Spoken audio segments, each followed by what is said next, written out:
in this platform of webinar, national webinar, Importance of Yoga in Present Day. A very good afternoon. Kachar College family is pleased to have you all in this platform. Like every year, this year in 2020 also, the International Yoga Day was celebrated on 21st June. Now, regarding the theme of this seminar, in this era of globalization, the crusade from industrialization to consumer, lives of the people in the sense that the people, they feel the lonesomeness, and as a result, they have lost the social contact. And what is more important, they have lost contact with themselves, with their inner being. In the Indian context, if you speak in the Indian context, India seems to have miscarried to adjust themselves to the situation, to the adjustment because of the crusade, because of the diverse cultures and socioeconomic disparities that are present in India. This crisis and crusade led to the growth of yoga in the last 2 decades or so. Yoga, which is already present in Indian roots since ancient days, is now looked upon as a way of life.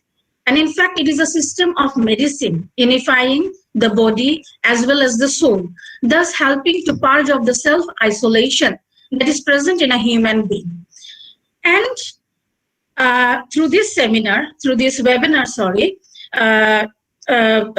the importance of yoga, the aim of this webinar is to show how to purge of the self-isolation and to help in the well-being of an individual in the mental, spiritual, as well as the emotional level. The practice of yoga is crucial and dire in this year because of the COVID-19 pandemic, which has affected the lives of the people, which has disturbed and disordered the lives of the people, thus creating lonesomeness and fretfulness all over the world. Keeping this in mind, the Department of Philosophy, Kachar College, Silchar, Assam, has organized this 2-day national webinar on the importance of yoga in present day on 1st and 2nd July 2020 in collaboration with Indian Council of Philosophical Research, New Delhi, India. The aim of this national webinar is such that when there is global crisis without, we cannot afford to give space to the global, to the crisis within. This webinar is a platform to discuss the importance of yoga in the well-being of physical, mental, and spiritual health. Now we begin our national webinar with a welcome address from head of the Department of Philosophy, Dr. Marina Islam, who is also the convener of this program, through whose great initiative this webinar is being held. Madam, please.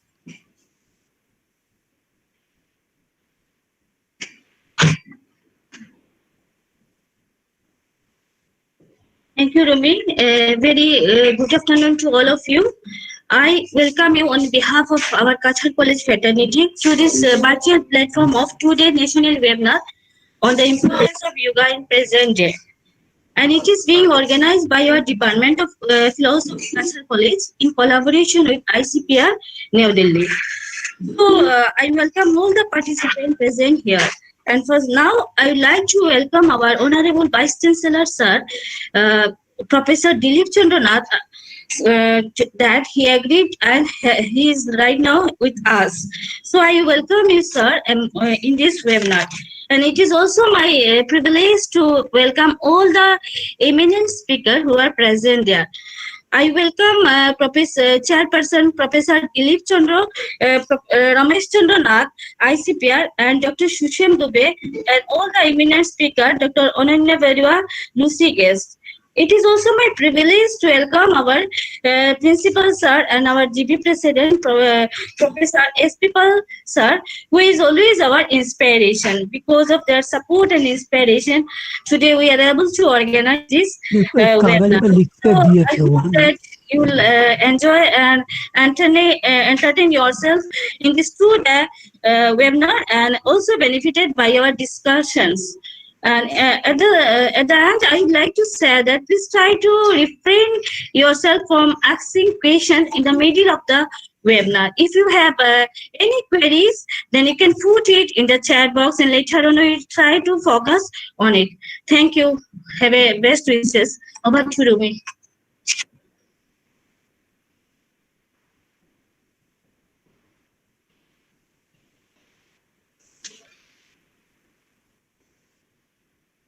Our chief guest for this national webinar is Professor Dilip Chandranath, Honorable Vice Chancellor, Assam University, Silchar.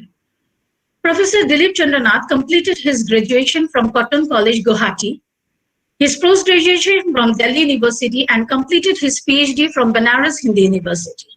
Later, he did his postdoctoral research from Duke University, US. Sir has to his credit more than 200 research articles and many books. Sir has also to his credit many honors and awards. He received Teacher Fellowship Award in 1980 from University Grants Commission, New Delhi. In 1991, the Rockefeller Foundation Fellowship. In 1997, the Andrew W. Mellon Fellowship. Sir, we are glad to have you over here in this platform as chief guest for the national webinar. We are looking forward to your valuable words in this platform. Sir, may I please request you to say something on this webinar, national webinar. Sir, please. Namaskar. Good afternoon to everybody. First, I extend my thanks to the organizer, the Kashar College principal, and others who organized this to invite me to join this very, very important today's conference on the web. Actually, this is a busy day for me. Morning, I have another webinar, and then I have a meeting. So I will be here just for a few minutes. Please excuse me for that. Though Professor Dr. Siddhartha invited me long time back, but I forgot. Then only day, I think yesterday or so he called me. So I have to adjust many things. You understand the business. Otherwise, I could have stayed longer time period with you. With us, the very eminent persons, Professor Ramesh Chandra Sinha, the chairman, ICPR, Professor Sitabhushan Pal, Professor of Assam University, and Dr. Siddharth Shankar, the principal of the college, the organizers, Dr. Rumi Rani Lashkar, Dr. Miriam Islams, and others. Many, I don't know many persons personally, but I find many eminent persons are sitting around here to connected through online deliberation. This is a very interesting. This is a COVID, a gift to us basically. We can joining so many persons. I see 178 persons join. Few days back we have a webinar. Yeah, about 600 persons joined. So that is a very, very exciting thing. The COVID has given to us. We cannot speak anything nowadays without the COVID-19. The starting point is always the COVID-19. We are passing through very, very, very difficult days. Every day we hear, a lot of people are dying around the world, and infections are increasing throughout the globe. And we are confined mostly inside the room or our residence, like that. But I was just looking at that 100 years back, the Spanish flu, the similar nature, broke out again globally, and killing not less than 5 crores of population throughout the world, and 1.2 crores population in India itself. But that time possibly we don't have available medicine or not so large number of scientists around us, but it lasted for 2 years. And possibly the people forget about the, deadly disease like the Spanish flu. We completely forgotten possibly. And now people are digging what happened, how we have tackled that time, how it spread. But now we have something very good with us, yoga. The yoga is basically, popularized. I'm talking popularization by Ramdev and our very beloved Prime Minister Modi ji. You understand? They have popularized, and the spreading throughout the international scenario is the credit to our honorable and very beloved Prime Minister Modi ji. Yoga is practiced in this country since last 5,000 years, but maybe limited to a sect of people. Not all people may be joined to the yoga practicing. It has reference in Rig Veda. And what is actually it is doing for us, it transforms our body and mind to keep us fit. It increases our immune system. It increases our immune system. And see, COVID-19, the doctors say, if a strong immune system, then you will not get infected with the COVID. So here lies the truth. Here lies the importance of yoga in the current situation. So the whole the globe are celebrating the International Yoga Day on 21st of June every year since 2015. And we see even in the first Yoga Day, International Yoga Day, about 170 plus countries joined there. And now millions of people are joining yoga practice. And because of COVID, I think large number, we don't have data, how many people are now practicing yoga every day. And possibly this is the only one thing without investing single farthing we can protect ourselves. Though Government of India, advocating for yoga to start in, academic level, we are yet to take it up. But many universities, many departments, many institutes, they've opened,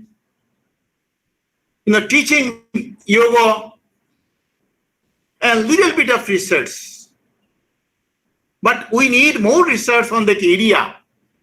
Because, see, even people practice it, people understand it, people get the fruits, but scientific level, people want to know the scientific evidence, how this yoga in a particular type of asana pranayam is healing or curing particular things. So we need much research to establish that and make people understand the benefits of yoga. Though I personally do it, yoga, every day at least 1 hour. Like, taking food. So people should practice, not for one day. Or sometimes occasionally it should be regular one. Like it is your food. I don't have evidence for personally, but I feel it's good. I'm doing for last 15 years possibly, the pranayama and yoga. So there is some definitely benefit is there.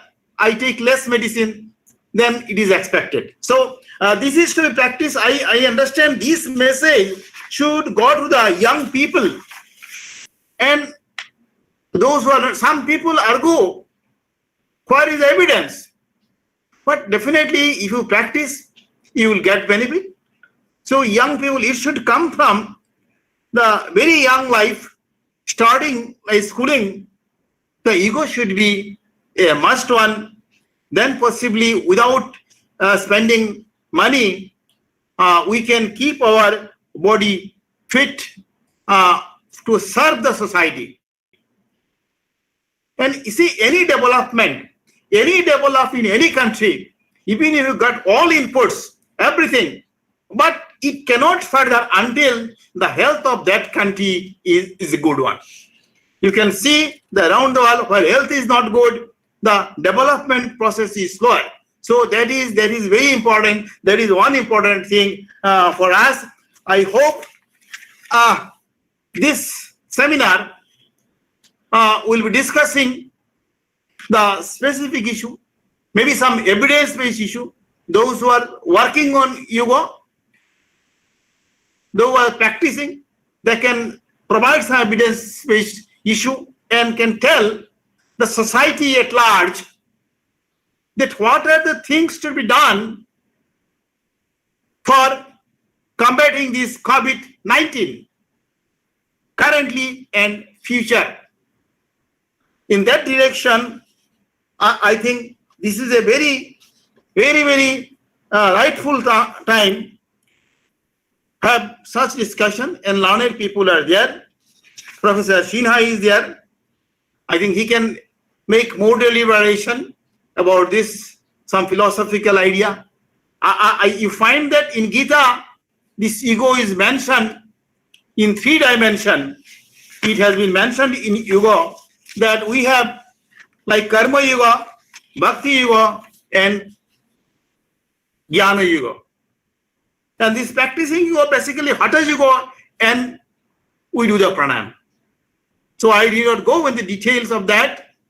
I am very happy that the large number of participants, by this side 190 participants I see on the left, and many more will be joining, and many fruitful discussion. I also like to stay, but I have other assignment. I have to rush there for a meeting, university meeting. Thank you all for giving me a small chance to speak with you. Though I love to stay longer, I cannot stay. Thank you, Professor Dr. Siddhartha, because he is the person inviting me about 15 days back. I forgot it, but somehow I adjust my time and see the large number of presenters will be there. I don't know the details listing. If it's possible, I request the organizer, if there are some good papers, you should bring out a proceedings of the book form. Otherwise, you do presentation, you forget the presentation, it goes. So academic value will be there. If you keep it in a book form, then it will be there for use to next generation. Anybody want? Thank you all. Namaskar. Thank you very much from R.C. Sinha. Ramesh Thank you, Chand sir. Sinha. Namaste Vice Chancellor साहब. नमस्कार. आप रहेंगे, मैं चला जाऊंगा अभी. हम मेरा तो एक important रहेंगे. मीटिंग है. हम रहेंगे. आप थोड़ा सा बता दी. ठीक है. हमारा यूनिवर्सिटी कभी भी आप आइए, ऐसे नहीं फिजिकली कभी अगर फुर्सत मिल जाए ना. बीएचयू कप के प्रोडक्ट हम भी रह चुके हैं. अच्छा, कब किए थे आप? हम तो 1969 में पीएचडी किया था हमने. अरे बाप रे बाप. Department Indian philosophy and Indology, College of Indology and Philosophy. I know. Okay. Okay, namaskar. Okay, sir. Okay. Thank you very much. Okay. Namaskar. I'm leaving. Okay. Thank you. We are really overwhelmed by your speech, and we look forward to get all kinds of suggestion and support from your end, sir. Thank you. Namaskar, sir.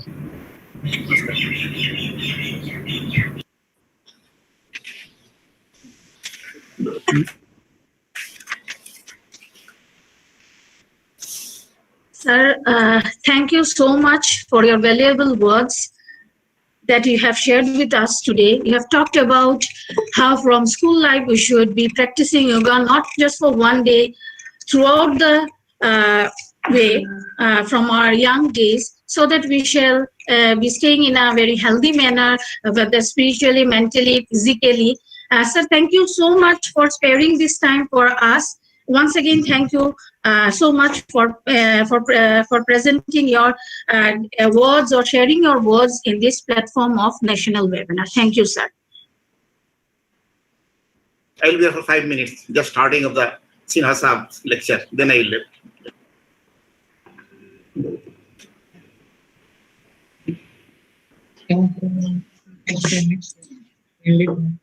Today, our guest of honor for this national webinar is Professor Ramesh Chandra Sinha, Chairman ICPR, Indian Council of Philosophical Research, New Delhi.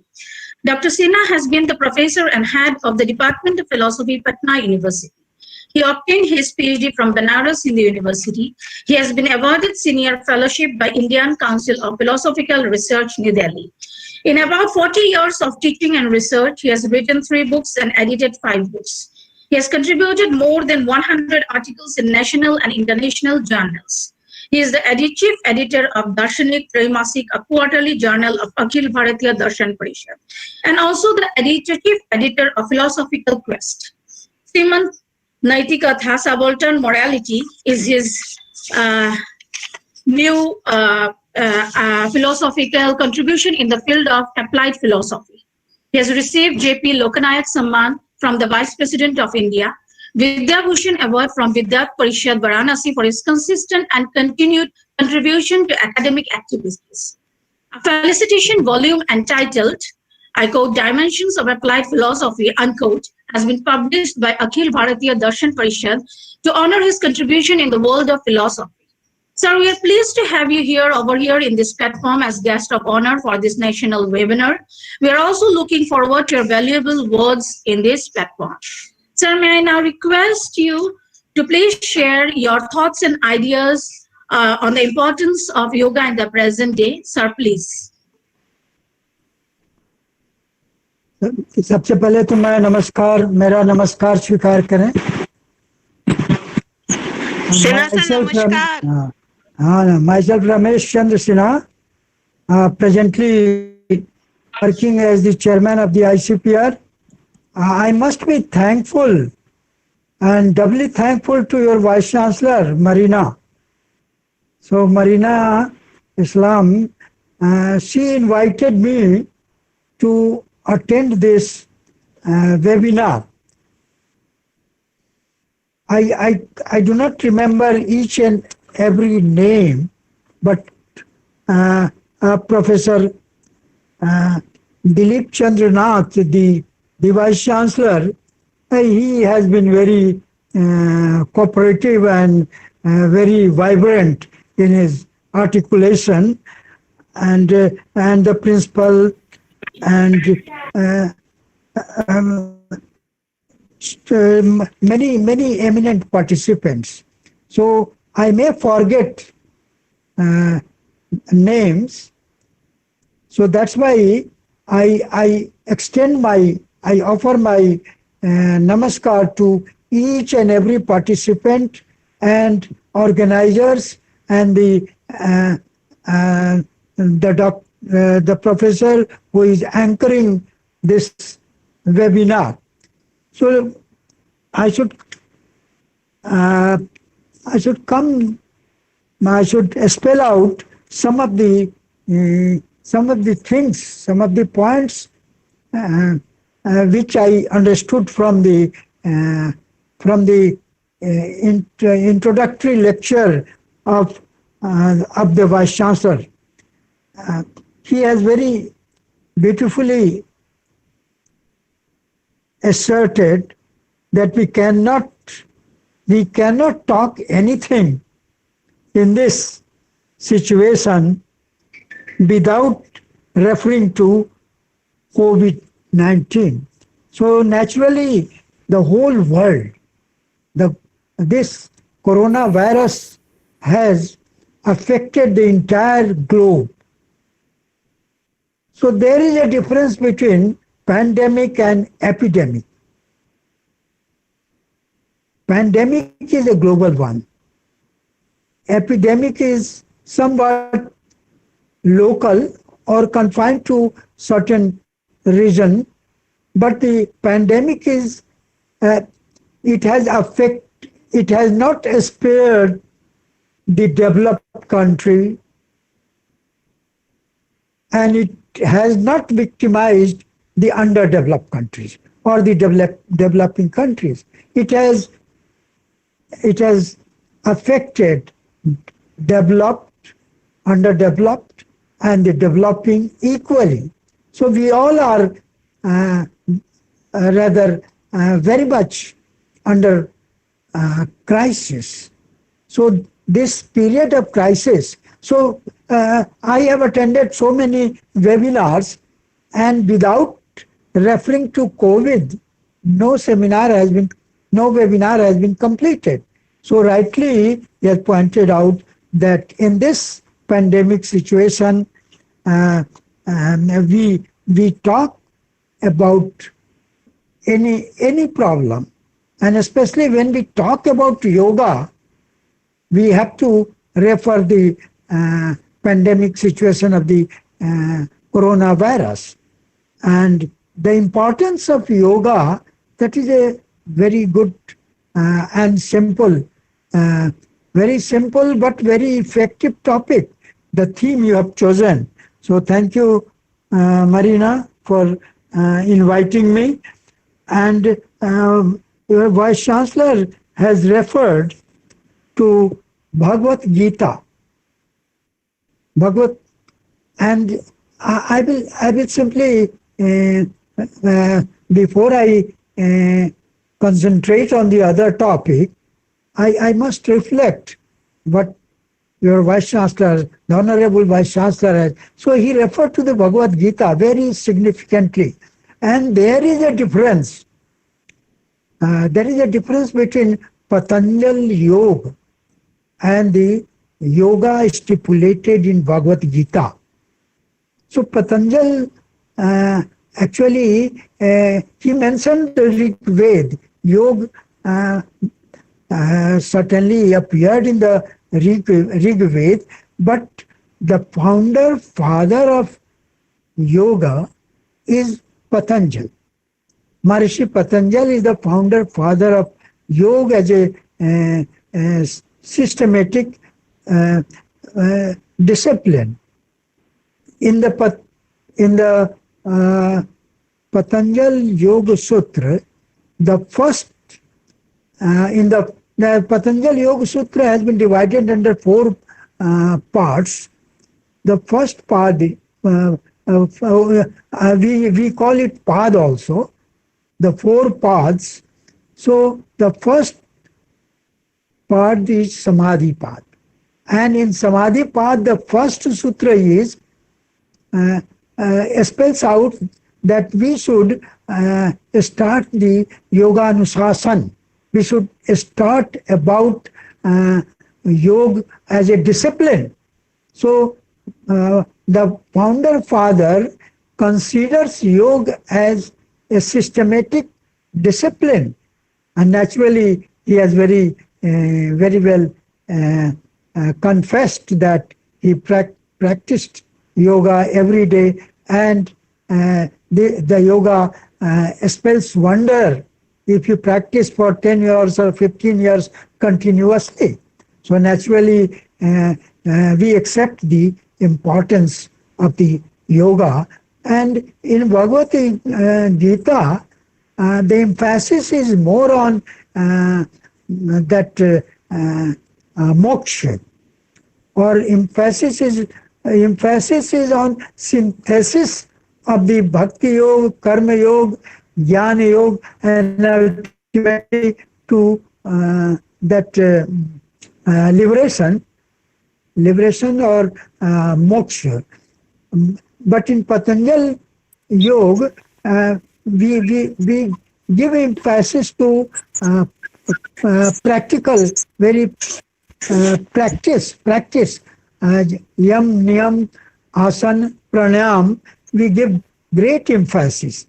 And then pratyahar, dharana, dhyan, samadhi. So there is a great similarity between Bhagavad Gita and Patanjali Yoga Sutra. But there is a distribution of emphasis. I can say I am just dwelling upon that there is a difference of emphasis. Hello.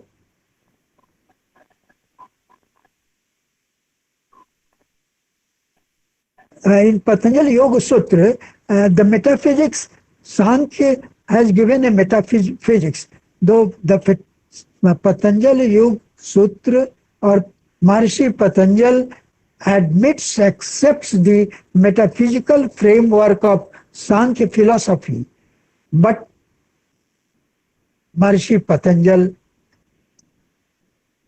accepts God, whereas in Sankhya, the God is missing.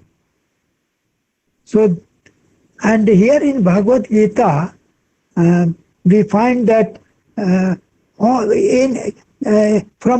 through any yoga, either bhakti yoga or karma yoga, or through any yoga, you can attain your destination. So naturally, man has got certain destination. The destiny of man lies in perfection. So you can be perfect either through karma yoga or through bhakti yoga or through jnana yoga. Now, the second sutra of Samadhi Pad of Maharishi Patanjali defines what is the meaning of the yoga. So we can I can just say that yogas chitta vritti nirodha. That is the central point of yoga. So this control of mind and body. So chitta vritti nirodha. So this mind is very much fluctuating. Mind is flickering. Mind is agile. So naturally, if we do yoga, it is fitness. It promotes fitness, but it also controls mind. So in West, I had been to USA, and there we find I was attending a yoga flow center, in which in that center, my grandson, he is very fond of yoga, and he attends that yoga flow center. So in that center, yoga they understood basically as a physical exercise. They stressed on physical fitness. So yoga, they practice yoga because that promotes fitness of the body. It is true that without health, and your Vice Chancellor has also pointed out, that if the nation is healthy, then only it can do some creative work. And Swami Vivekananda also preferred that the body is very important.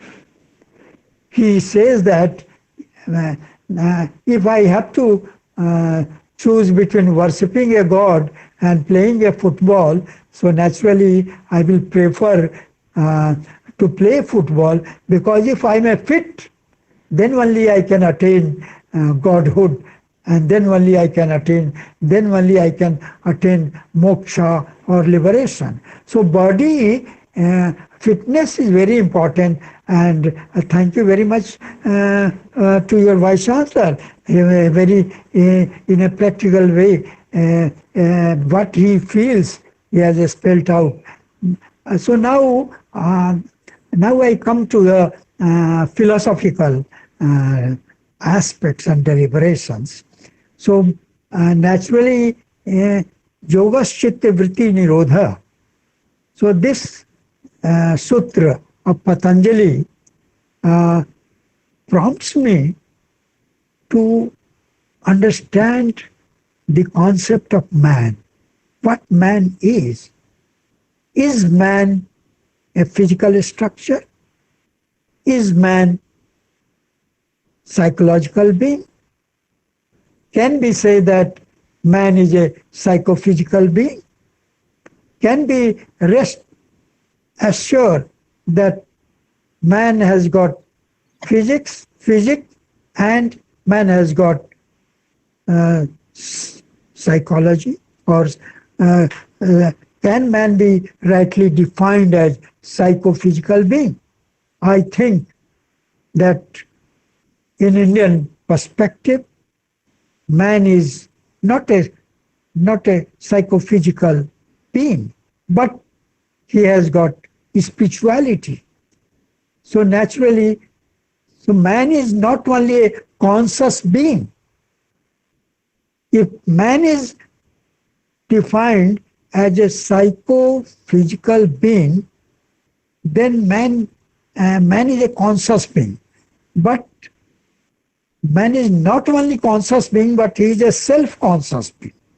So when we talk about self-consciousness, we make a distinction between animal and man.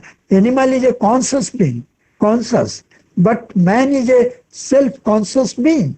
And man transcends this psychophysical existence, and so man can be defined as psychophysical come spiritual being.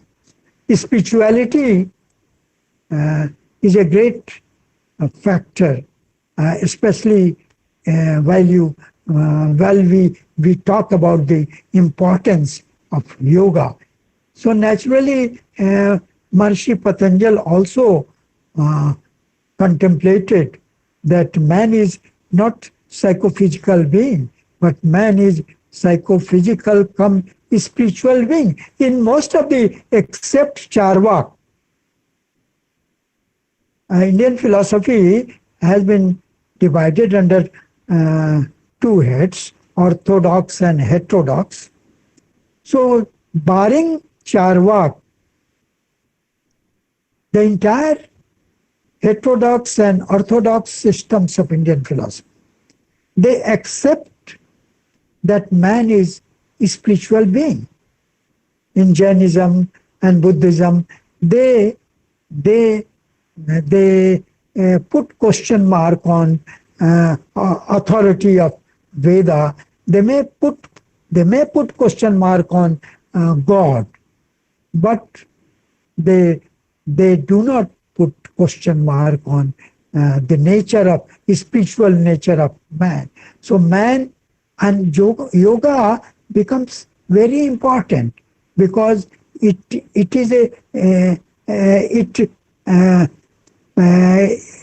touches, rather it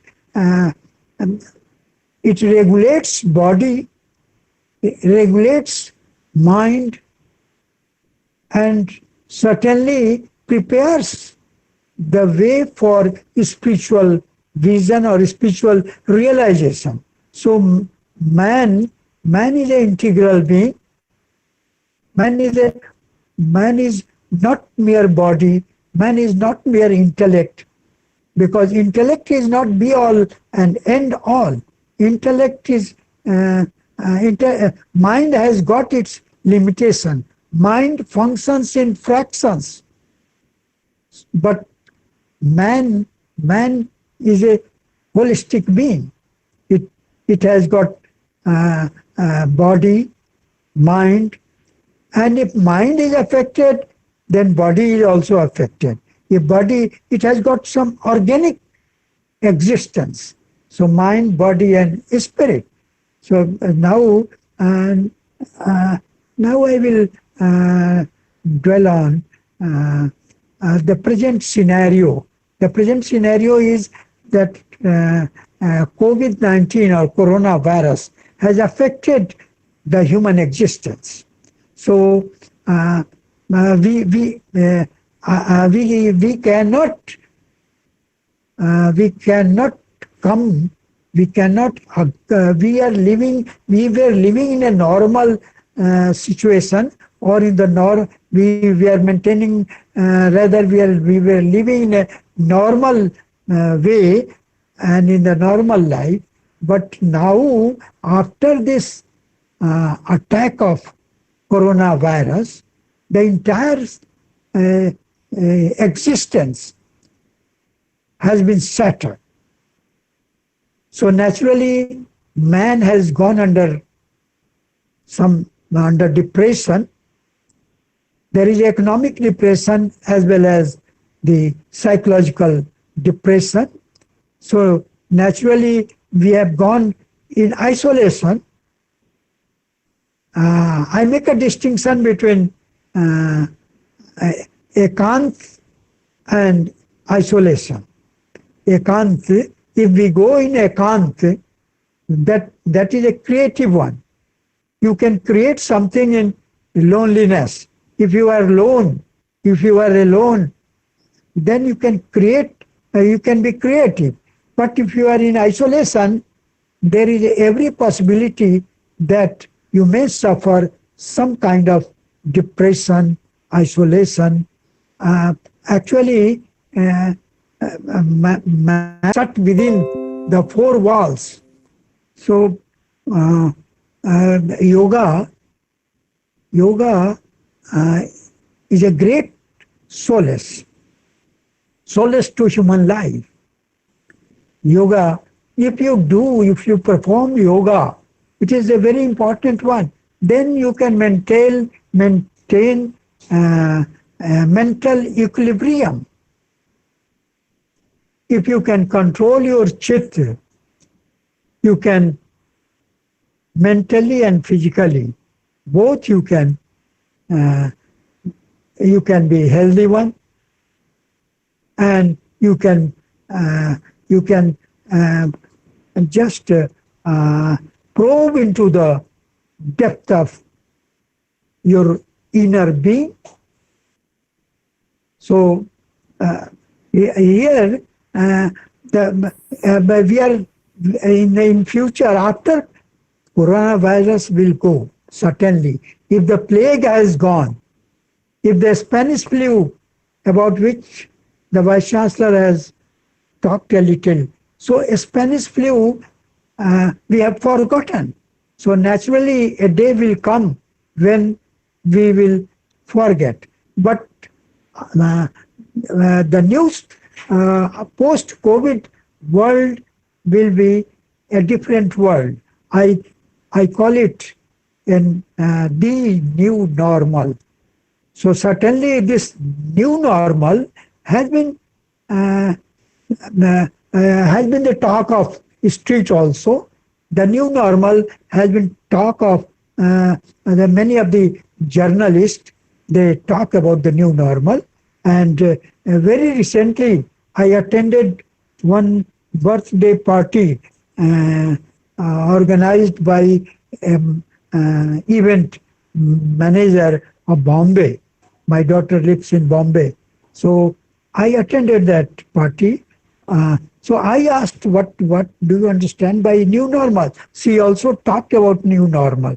So she simply explained that new normal, what I understand is that you are talking, you are doing seminar, webinar. So this is the essential feature of new normal. So we are arranging birthday parties without having no physical presence, and without somebody is living in America, somebody is living in London, and you are living in Patna, but still we are connected. So this is the meaning of the new normal.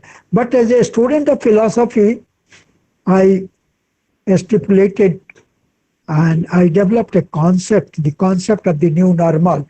I will spell out in few sentences that new normal as a philosophical concept has got three components.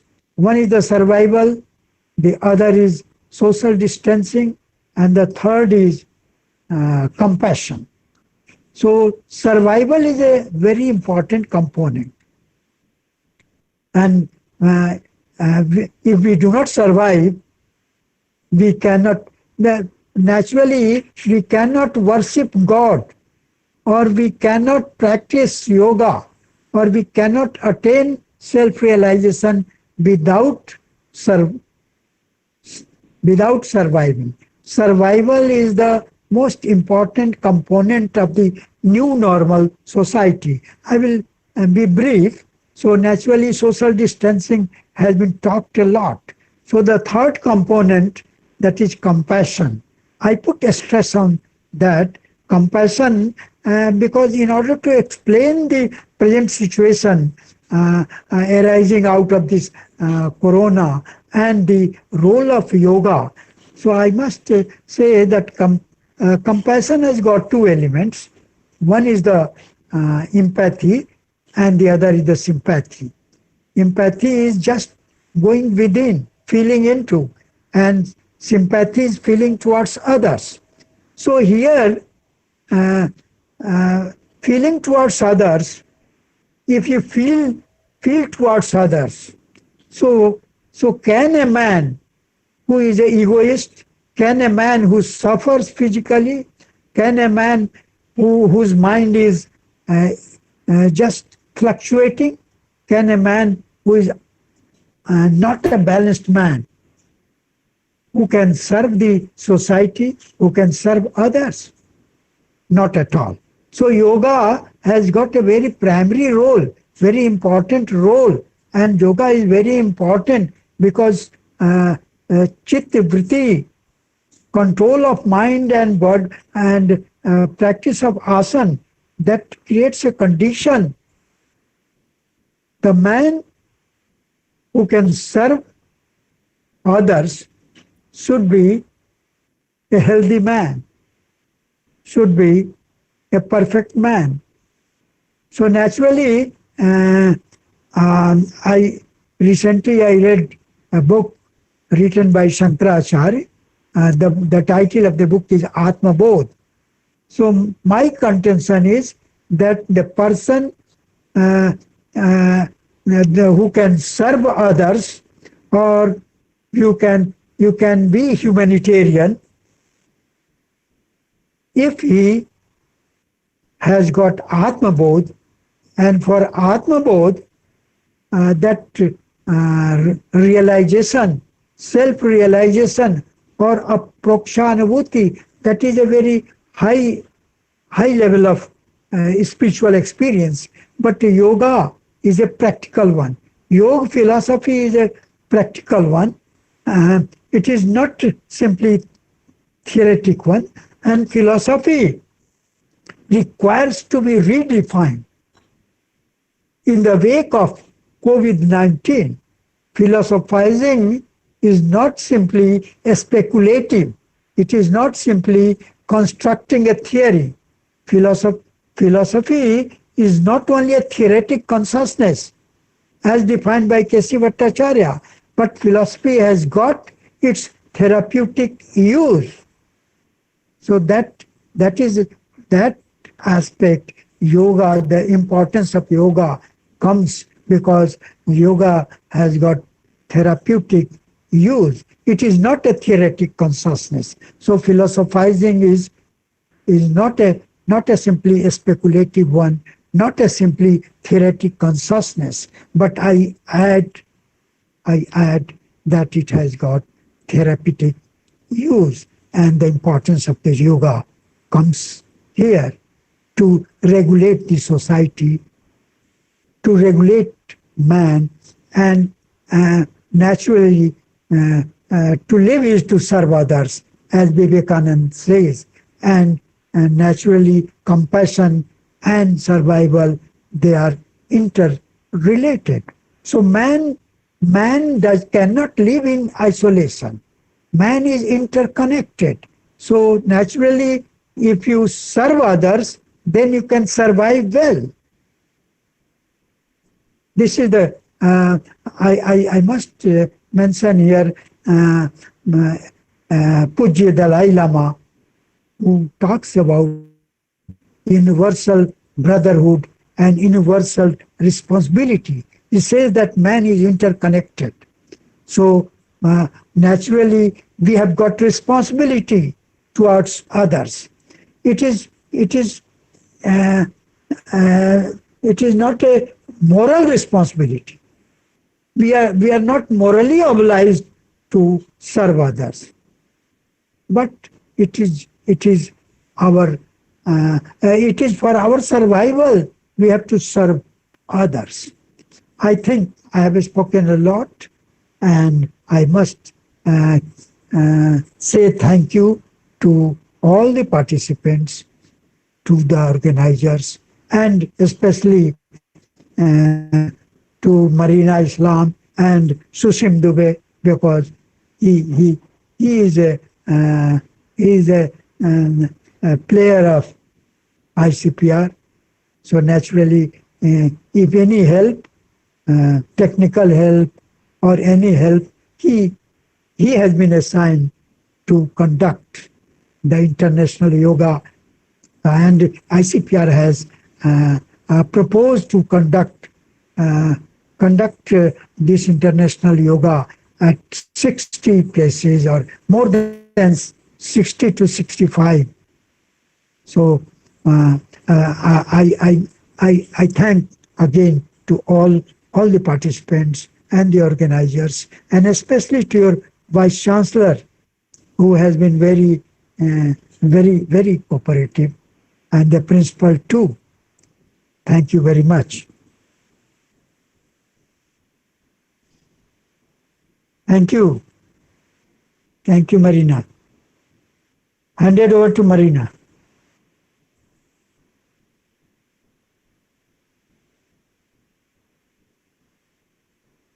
Hello. Hello. Hello. Ji. Hello, I sir. must thank I must thank you. Thank you. Thank you. Thank you, sir. Sir, thank you so much for your valuable and influential words. You have talked about how yoga in the present day scenario, how it is helping an individual to unify the body as well as the soul. It was in fact an enlightening lecture, influenced us. And you have also talked about how to part of self-isolation in this COVID-19 pandemic scenario with the help of yoga. Sir, thank you so much for being present as a guest of honor in this webinar. The Kachar College family thanks you so much, is thankful to you for being present in this webinar. Thank you so much, sir. Our next address is from the chairperson of the webinar, our principal, sir, Kachar College, Dr. Siddhartha Shankarnath. Dr. Siddhartha Shankarnath has completed his BSc Honours in Electronics from NEHU in 1995 in first class first position. His MSc is in Electronics from Guwahati University in 1997, securing first class first position. He has also got to his side PG Diploma in Instrumentation from Guwahati University in 1999, securing first class first position. He has also, to his credit, he has also done his PhD in nanotechnology from Tezpur University in 2004. He has cleared his NET in 2005. He has also, to his credit, MTech in ECE VLSI from WBUT in 2015, securing first class. He has more than 15 years of teaching and research experience. He has guided more than 9 PhD research scholars and 3 MPhil scholars. Dr. Nath has, to his credit, publications in more than 90 international and national journals, which are, we can say that he has published it in very reputed journals, and he has also, his papers are also there in 27 conference proceedings. At present, Dr. Nath is working as principal Kachar College, Silchar, since 17th October 2019. Sir, we shall be glad to hear from you as the chairperson of the webinar. Principal, sir.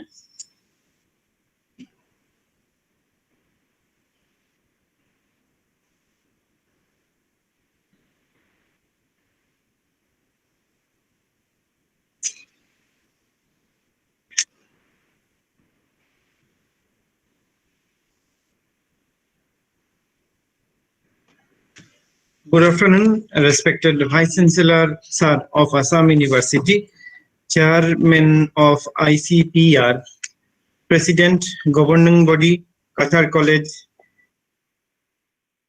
resource persons, participants, and members of organizing committee and the Qatar College as a whole.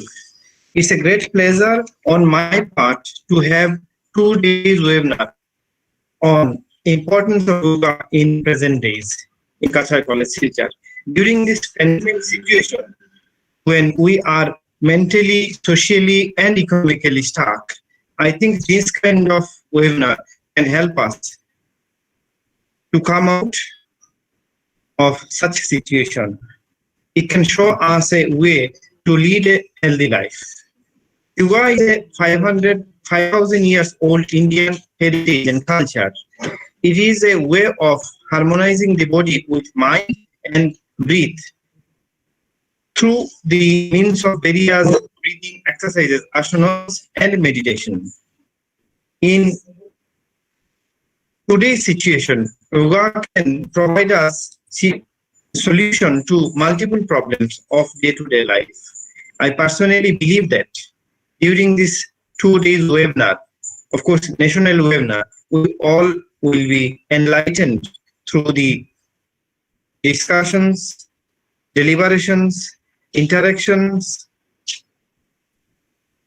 During these 2 days, I thank ICPR for sponsoring this international webinar. I must congratulate Dr. Marina Islam, convener, organizing committee, Dr. Sheti Majumdar, Dr. Shoma Acharji, Mr. Hemanto Bora, Dr. Shankar Sharma, Dr. Jayabrata Nath, and Dr. Rumirani Lashkar for their active role to organize this webinar. I wish a great success to this program. Thank you. Namaskar.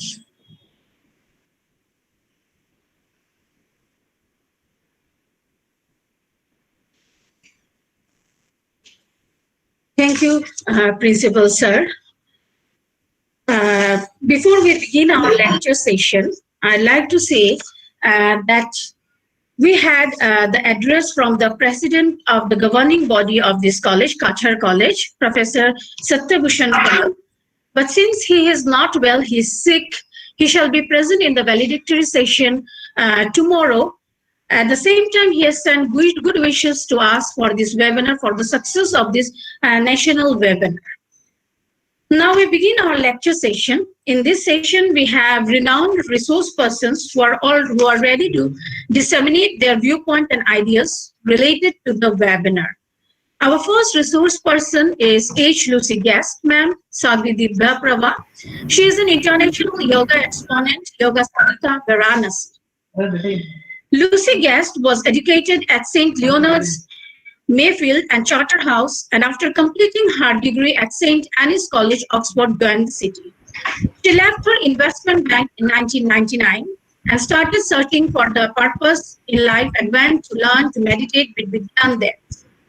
She met Brahmarishi Vishwatma Bauraji that year and came to India to study from him. During this time, she trained as a yoga teacher and immersed herself in the ancient Bharatiya culture. This led her to come to Varanasi in 2006, which was like a homecoming. H. Lucy Guest started International Chandramauli Charitable Trust to provide free education to needy children in society. I'd like to quote Madam her own words, and I quote, "I have been inspired by the ancient Indian traditions, specifically Santana Dharma, which include the Vedas, Yoga philosophy, and Bharatiya Sanskriti. I have found that this support and show our way of living a peaceful, conscious, truthful, knowledgeable, happy, and sustainable life. I see it as my duty and mission to share this way of education and bringing together and supporting communities. Education means to bring out, and we want children to be able to access good education irrespective of their caste, creed, color, or gender," unquote. Madam, we are eager to hear from you on the topic that you have already provided to us, Yoga Life. Madam, we are pleased to have you as a resource person in this first session of today, and we are looking forward to your ideas on how yoga helps a man, an individual in his life, whether it is emotionally, physically, psychologically.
As a presenter.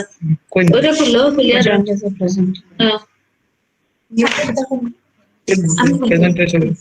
Lucy, you joined as a presenter. Pranam, I'm going to try and start. I'm back now. Can you hear me? Yeah. And I will Yes. start the presentation. Pranam, can you hear me?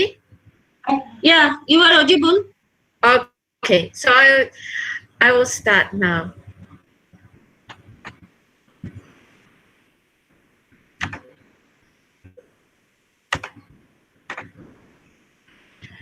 Guru Brahma, Guru Vishnu, Guru Devo Maheshwara, Guru Sakshat Param Brahma, Tasmai Shri Gurave Namaha.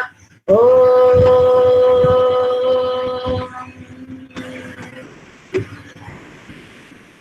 Sada Pranam to all the Guru Gana, the distinguished guests, the Honourable Vice Chancellor, the Chairman of ICPR, and all my brothers and sisters, Mary Priyatma, my dear souls. I thank you so much for being given the invitation and opportunity to sit amongst these eminent speakers today, and I've very much enjoyed what I've had the opportunity to listen to so far. I've been charged with the opportunity to speak to you about yoga and how it's a way of life and how to bring the Shastras into the modern day life. How is it practical? So the topic that we have today is about yoga in the present. And the extraordinary thing about yoga is that being a yoga teaches you how to use your breath most efficiently, how to use your time and your breath in this very moment. Breath is so valuable that not a single breath can be bought with any amount of money. So through Viveka and through stable wisdom, we're able through yoga to live in the moment, to live in the present.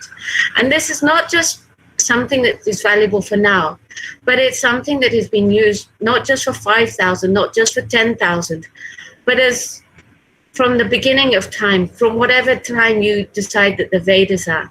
Because the first enunciator of yoga is Hiranyagarbha, which is described in the Rig Veda, and specifically we see later in the Mahabharata how yoga was given by Hiranyagarbha and that Sankhya was given by Maharishi Kapila Muni.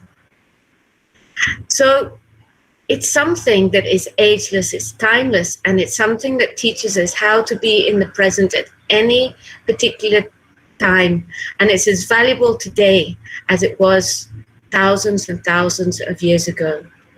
So let's start by realizing first what our aim of life is. Why are we living? And Mandukya Upanishad tells us in a beautiful way, Yatha nadya syandamanha samudrestam gachanti namarupe vihaya tata vidvam rupat vimukta parat param purusham mupaiti divyam. So just as streams flow, the rivers flow into an ocean, and as soon as they touch the ocean, they let go of their name and form and their origins. In the same way, we are like the wave in the ocean of supreme consciousness. But we identify with the individuality of the wave, and that separateness is what causes us so much pain. So through the practices of yoga, we are able to dissolve our mind, ego, and intellect, going beyond the three gunas, triguna rahitam, dissolving that individuality to realize that universality, ekatvam anupashyatah. And that is simply a question of changing the focus of our eyes so that we can, with our real eyes, realize the divine reality. So what is the process to know this, to know what you really are? And we have a beautiful line from Katha Upanishad. Yada panchavastistante jnanani manasa saha buddhischana vichetati tam aha paramatgati. So it's a question of turning our eyes from outside through the cognitive senses to inside. Yatha pinde tata brahmande. That's which is in us. It's an entire universe. And it's simply a question of not shutting everything off, but turning the direction of our focus inside. And in the Atharva Veda, we see the first reference to the chakras, which describes what our body is. Ashta chakra nadwara devanam pura yodhya. It tells us that we are a yodhya. This is our real form, the place of no battles, the dwelling place of all the devatas, devanam.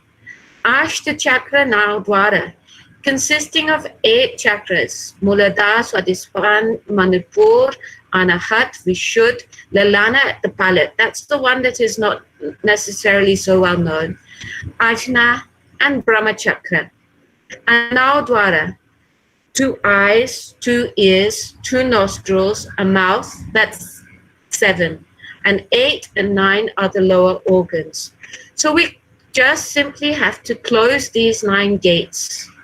The 10th is at the Nabi, where the umbilical cord is joined to, which is closed at birth. And the 11th is the Brahma Chakra.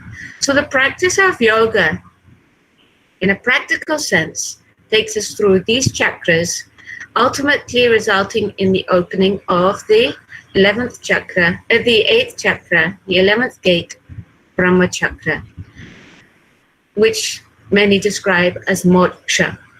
I will go through in a short while how that is achieved in practice and what it means. So let's start by defining what yoga actually is. People are very familiar with Yujir Yogi, but people are less familiar with Panini's definition of Yujang Samado. Yujang Samado means samadhi, samabuddhi, stable intellect. And Yuji Yogi, to join the union, which is the realization between the wave and the ocean. And the samadhi understanding fits very well with Patanjali's definition, as Guruji had described, yoga's chitta vritti nirodha, the restraining of the modifications of the mind. So what is it that people want in the world? Everybody wants peace and happiness, no matter where they are, irrespective of their caste, irrespective of their religion, irrespective of their color, irrespective of their gender, and irrespective of the country of their birth and culture. Every single person in the world is doing their daily activities to achieve a sense of peace and happiness. The difficulty is people are using the external means and understanding that that comes through money. But the reality is that what our yogis knew from ancient times is that is attained through you yourself. You yourself are the sadhan, sukhi sadhan. You yourself are the means of peace and happiness. Looking at some of the definitions that we get in the Shastras, I think is very important because it connects the theory with the practice and also gets you to see beyond Patanjali Yoga Darshan. So we're told the Kriya Yoga, Tapaha Swadhyayeshwar Pranidhanani Kriya Yoga. So Tapaha, Swadhyay, and Ishwar Pranidhana. So Tapaha, that austerity which comes in mental, verbal, and physical. And the verbal, in fact, is described. We found the definition of the verbal tapa in the Bhagavad Gita, where it talks about telling truth, speaking sweet, priya hitam, beneficial, lovingly beneficial to others, and also to not cause anxiety, anudvega. So it says that the verbal tapa is to speak truth, not to cause pain to others with your speech, and to keep control, to speak lovingly, beneficially to other people. So this connects all of the different Shastras from the Vedas, the Upanishads, the Puranas, Mahabharata. We'll find in many, many Shastras that they prana prano samam kritva, or ekaksharam omkara. So we see this recurring theme throughout all the different Shastras. So Adhyaya, self-study, studying on who you are. Because until you know who you are, you cannot understand everything outside. And surrendering to the source of yourself. Trusting and allowing the flow of that supreme consciousness through you to direct your actions. And that allows you to totally surrender to karma yoga, to give up the fruits of your action and simply perform your responsibilities. Ashtanga yoga, as you've heard many times, yama, niyam, asana, pranayam, pratyahara, dharan, dhyan, samadhiyo, ashtavangani. So this 8-limb path of yama niyama. I will go through step by step in a short while, but just turning to Hatha Yoga. Why is Hatha Yoga so important, and what is Hatha Yoga? as you've seen with the definition of Kriya Yoga and Ashtanga Yoga, there's not like a specific school of yoga like Vinyasa Flow or so many different names. Yoga is about a state of consciousness and a practice that takes you to that state of consciousness. And this is perfectly described in Hatha Yoga, which is related to the breath. Hatha is, for those of you who are philosophy students and have some knowledge of Sanskrit, is an ubeya, is a dwanda, samahara dwanda, which means ubeya artha pradhanam, means that the hum and the thumb have equal value in this samas. So hum, you can say, is the right nostril and thumb the left. Sun for the right, moon for the left. Rajaguna for the right, tamaguna for the left. Hot and cold. Pran and apan. And when these two become perfectly balanced, because in actuality, in our daily life, one of these two nostrils is always dominating. For instance, if the right nostril is dominating, you can digest food. If the left is dominating, you feel very lazy and you don't want to get up, you don't want to do anything. So the secret of yoga is to bring through the practices, particularly of pranayama, to bring these two breaths to a balanced position. And when they become balanced, then we go inside.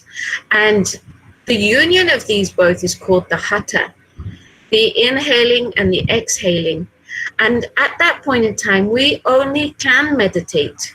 We are not dominated by Rajaguna or Tamaguna. We come perfectly balanced, which takes us inside, allowing us to connect with that infinite divine consciousness. What are the challenges of life? Why aren't we experiencing peace and happiness all the time?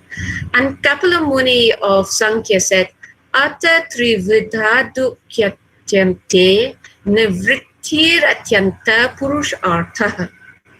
So he said the ultimate end of life is to be free of these three kinds of pain. The Patanjali Yoga Darshan gives us a great insight of what is causing us pain. So why, for instance, in these current days, why are some people enjoying lockdown, or why some people are suffering in the isolation? Patanjali said, Vrittaya Panchateya Klishta Klishtaha. He said that these 5 modifications of the mind, of the vrittis, are of 2 kinds. Klishtaha, painful. Aklishtaha, not painful. So basically, as long as we're engaged with the vrittis, we experience only 2 options, pain or an absence of pain. Happiness and bliss are not options. And what are these 5 vrittis? Pramana, Vipareya, Vikalpa, Nidra, Smritayaha. So, Praman, correct knowledge, proof. Vipareya, opposite knowledge, misconception. Vikalpa, should I, shouldn't I, speculation. Nidra, deep sleep. Even this is a modification of the mind, giving you only pain or an absence of pain. And memory. Every time we remember something from the past, it brings klishta klishtaha into our present. And this is something that when they do Manovigyan, psychologists work very hard on this aspect of smriti. But Patanjali has told us that through the practices of yoga, we also can be free of these 5 vrittis that cause us suffering. In the Gita, we also see another description of why we suffer. Dhyayato vishayan punsah sangasteshu pachayate sangat sanjayate kama kamat krodho pachayate krodho bhavati sammoha sammohat smriti vipramaha smriti pramashada buttina shobhutina shat pranashati. This is a perfect description of the 7 steps to downfall that lead to our suffering. And it starts with a very simple single point. Dhyayato vishayan punsaha. Concentrating on these external objects lead us to start to want these objects. We then get deluded by these objects and we get the upspringing of anger. And anger, which then is followed by the delusion, leads to forgetting what we really are. It is identifying with our individual qualities of nature, the Rajaguna, Tamaguna, and Satguna. And that leads to the destruction of our intellect, the buddhi. And that destruction of the intellect leads us to pranashati, prakrishta nash, the complete and utter destruction of our real selves. So it starts with a very simple thing, concentrating on the object. So yoga teaches us how to divert our desire to something that is permanent. Because as long as we connect to the external temporary aspects of nature, we will experience only temporary happiness and pain also. But when we connect to that which is infinite, divine, we can experience permanent happiness. And that is why you see this great radiance on yogis, because they're connected to something beyond the nature. And every single person in the Gita is urged to be a yogi and a sannyasi, someone who can have things without being attached to those things, who can have a stable intellect. And the Gita describes perfectly who is a yogi. Prajahati yadasa kaman sarvan patamanogutan atmanyevatmanatushtas pragyastute uchite dukeshu nukamanaha sukeshu vikatspriha vetaraga bhayakrodhas tita dirmuninurchite yasavatra nabhisnai hastattat prapya shubham shubham nabhinandati nadvaishti tasya pragya pratishtita yada samharte chayam kumanganeva savasha indriyani indriyate vyastasya pragya pratishtita. So in these 4 shlokas, which are probably the most important shlokas in the entire Gita, it tells us what is sthit pragya, a yogi. How does a yogi walk? How do they move? How do they sit? How do they talk? And it talks about atmanyeva atmana tushta, satisfied by themselves in themselves, balanced in pain and pleasure, dukeshu sukeshu, vitaraga bhayakrodha, without attachment, without fear, without anger, is the quality of a muni, a yogi, that is always happy in auspicious and inauspicious, shubha shubham, in love and in hate. And most importantly, the last line is what able to connects us into Ashtanga Yoga, into the Pratyahara. Yada samhaite chayam kumangani vasarvasha indriyani indriyate vyastasya pragya pratishtita. So like a tortoise who can withdraw their limbs at will, in the same way a yogi can withdraw from the senses, can draw those senses inward. And like a tortoise, when needing the senses, they can be brought out. Sometimes you need to know when it's hot, you need to know when it's spicy, etc. So being able to use through discrimination the senses and the objects of the senses is the quality of a yogi. Being satisfied by themselves, in themselves, being equanimous in the opposites of happiness and pain, of love and hate, auspicious and inauspicious, and love and hate. So the question is, the theory sounds really beautiful, but how do we bring it into practice? And Ashtanga Yoga is probably the easiest practice known to man. And Patanjali started his first line, Atta Yoga Anushasanam. He was very clear that I'm not the first enunciator. Anushasanam, Anu, following on, having come from before, having come from Kapila Muni, having come from so many yogis described in the Mahabharata, and ultimately having come from Hiranyagarbha, who is described in the Rig Veda. In fact, we see a beautiful story of Kapila Rishi. When he was traveling around the country, he came across a king who was doing a Das Ashramegh. He asked the king, "What are you doing?" The king said, "Can't you see what I'm doing?" Kapila said, I see what you're doing, but I am asking you, as a wise man, what are you doing? The king replied, I'm doing this Ashwamedha. Kapila said, what?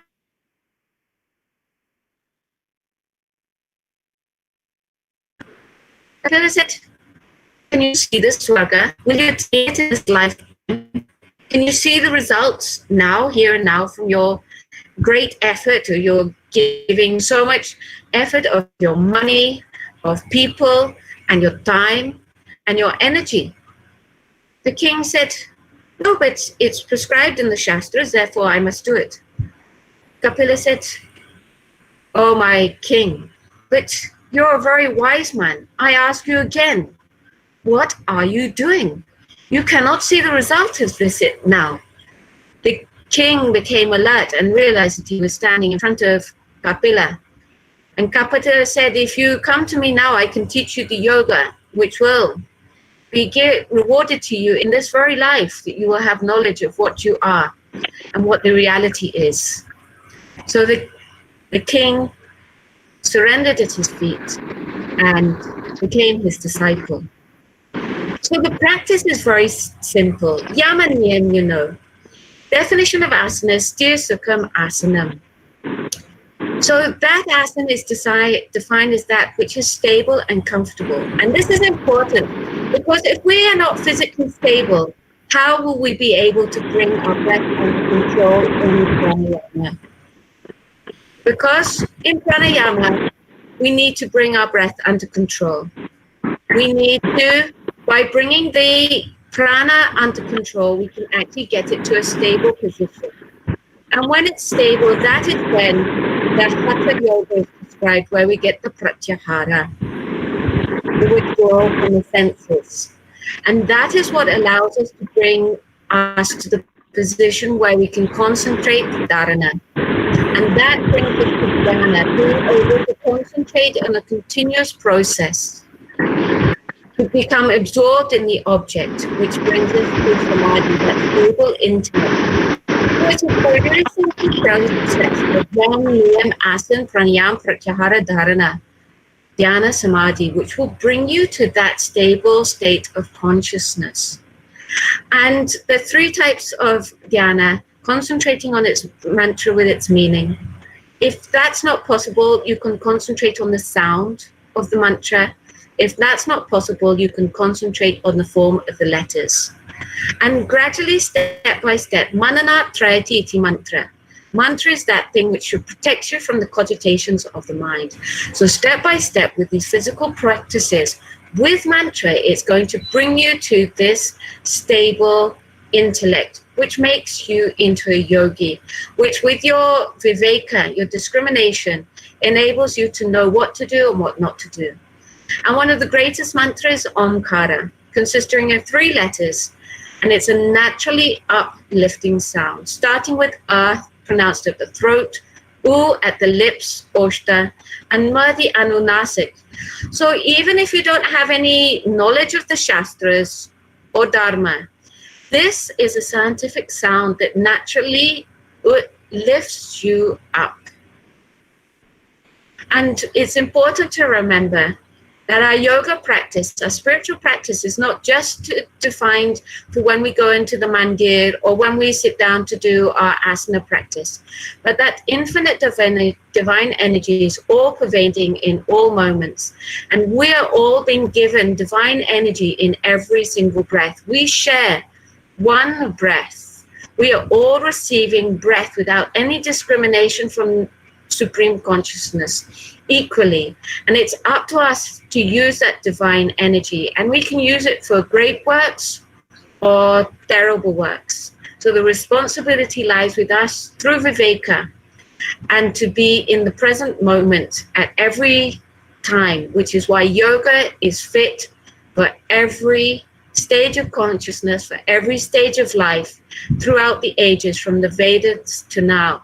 And it is an important tool in the present day when we're facing COVID to boost our immunity through specific asanas such as Savang Asana, Vajrasan, and Uttitas Dishdasan and 20 minutes of Anulom Vilom can significantly boost our immunity and bring stability, enabling us to know what to do and what not to do. Hari Om Tat Sat Pranam. I hope that that gives you an insight of how to bring yoga into your presentness so that you can live with peace and happiness, having your health. Pranam. Thank you so much to the organizers for inviting me here today. It's been a very enlightening experience to hear the great speakers and a great honor to be with you all. Pranam.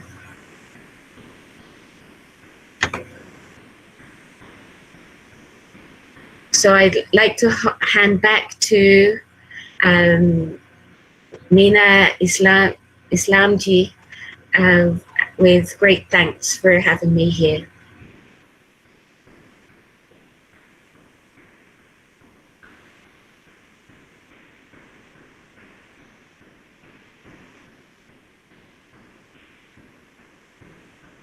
If anyone has any specific question for me, feel free to write it in the chat and I will reply to you as well.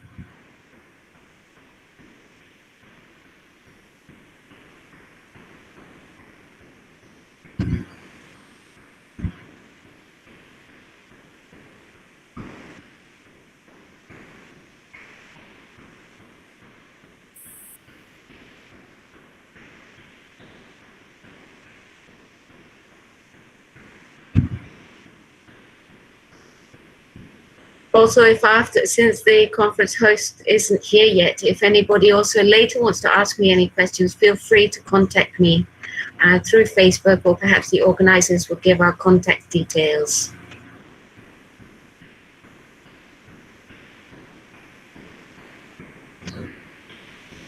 Hari Om Tat Sat, just until the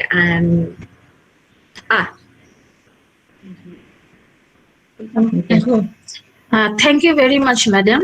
It was in fact your presentation, PPT presentation. It was a very step-by-step presentation. Hope everyone will be benefited from the way we have explained. Everyone will understand your thoughts, your viewpoints. It will help everyone. Thank you, madam, once again. Participant. Thank you, madam. Participants, if any of the participants, they want to ask questions to madam, it is open. If you have any queries, any questions, please ask H. Lucy Guest, ma'am.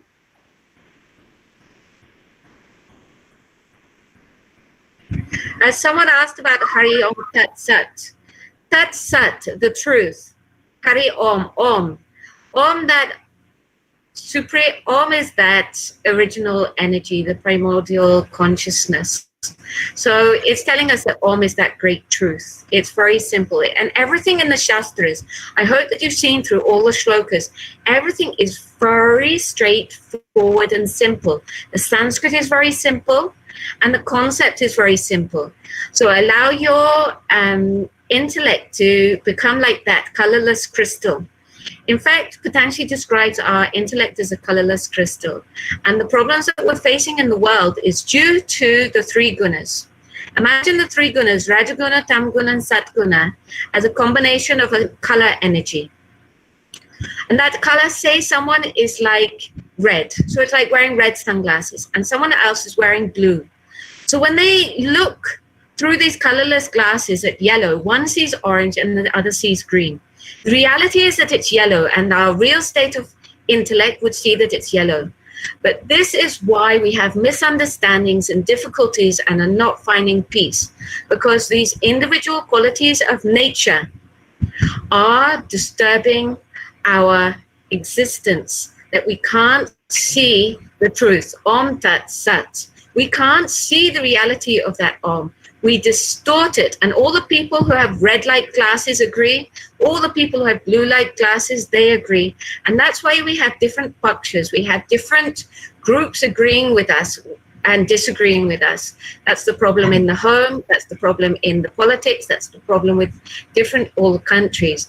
And so yoga is that thing that can offer truly world peace, first with you, then your family, your communities, the states, the countries, and then the different countries and the whole universe. And that's the greatness of yoga. I hope that answers that question on Hari Om Tat Sat. Thank you so much, madam. Anyone else is there to ask? Do they have any queries? Do they have any questions? You are free to ask, ma'am. Unmute and ask.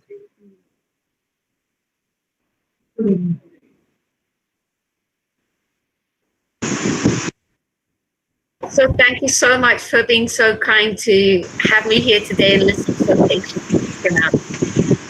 Madam.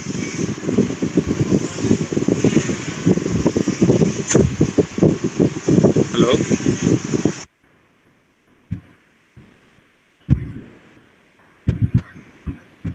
Is there another question or is that it?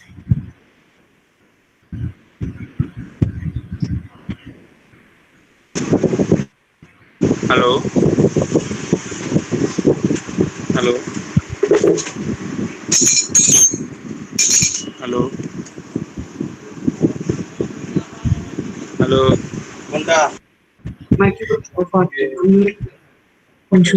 You ask the question. Presenters, please ask questions if you have any.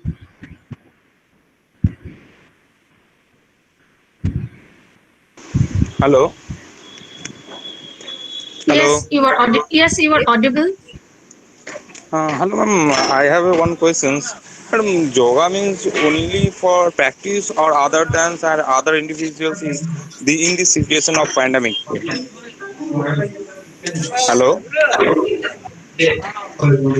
Can you repeat the question? Hello. Yes, please ask. You are audible. I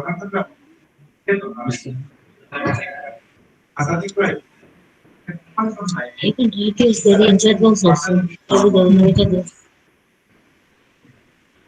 If you have any queries, you can write those queries in the chat box also.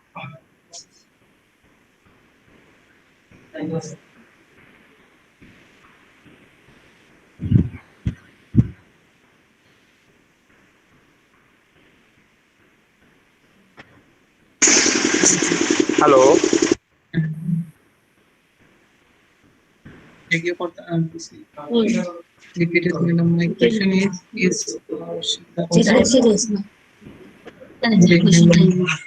এটা আমরা দেখে লাভ নাই তো তাই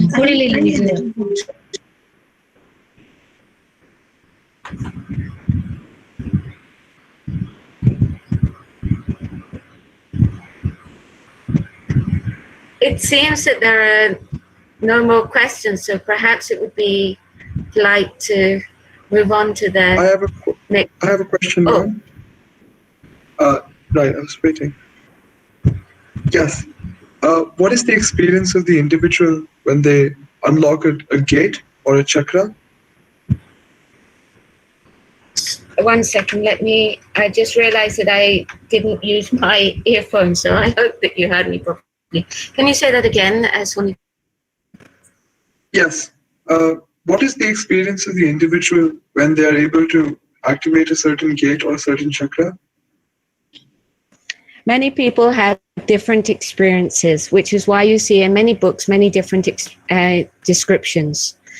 What is more useful to understand is the different states of samadhi consciousness in Patanjali Yoga Darshan, as described as Tarka, Vichara, Anand, Asmita. So that's Savitaka, Nirvitaka, Savichara, Nirvichara, Anand, Asmita. So as you go through deeper into yoga practice and there a stability comes, you actually first use Savitarka, Nirvitaka, beyond the logic. Savichara, Nirvichara, going beyond the realm of thought. And there's actually an experience.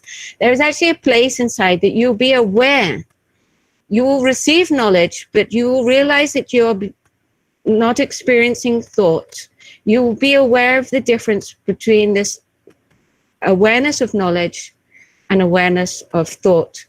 And in terms of the chakras, people have many, many different experiences with different devatas at different levels, with different colors. There's not a unified experience for a chakra, but you'll surely be aware that when you compare your experience with shastras, you'll be aware of your journey. And if you are doing serious practice, it's very important to have a real yogi teacher. This is not something that you will get by just reading a book. The mantra is very specially given in Guru Mantra by a realized soul, and that allows the energy to be uncovered layer by layer.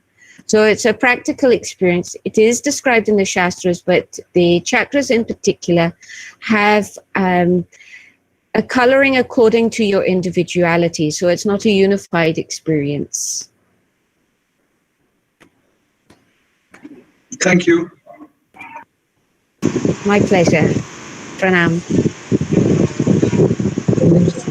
Thank you so much, madam. Oh, we have one more query. Good morning, ma'am. Pranam. Pranam, madam. Madam, what is possible's ultimate reality by yoga? What is what? How can possible the ultimate reality by yoga?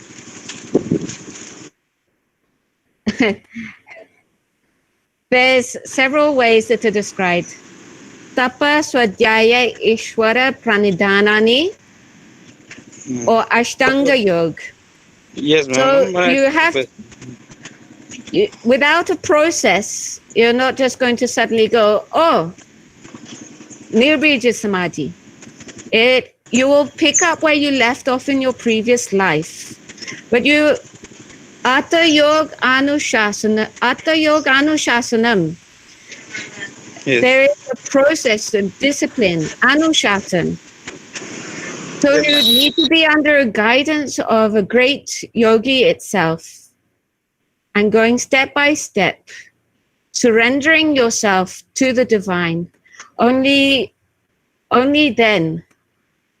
You have to go beyond, you have to dissolve your individual mind, ego, and intellect through the practices of either Ashtanga, Hatha, Kriya Yoga. Because these are central to all of the practices of yoga. Because yoga means Yujang Samado Yujir Yogi. Yoga doesn't mean this school of yoga, that school of yoga, this school of yoga. It is a state of consciousness that is common to all paths. And if it doesn't involve that, then it's not yoga, because in Sanskrit, words and their meaning are eternal. You can't separate a word from its meaning. These are existing from the beginning. And every word has a specific vibration. So this word yoga has a specific vibration. And when you change it to mean something other than samadhi or yoga, then it's not yoga, because you've changed the form and the vibration. Yes, ma'am. The mountain is one, but Yes. the paths are many. There's many ways up the mountain. Yes. Thank you, ma'am. Thank you. Dear participants, if you have any queries, please ask ma'am. I'd like to say that madam can speak in English as well as in Hindi.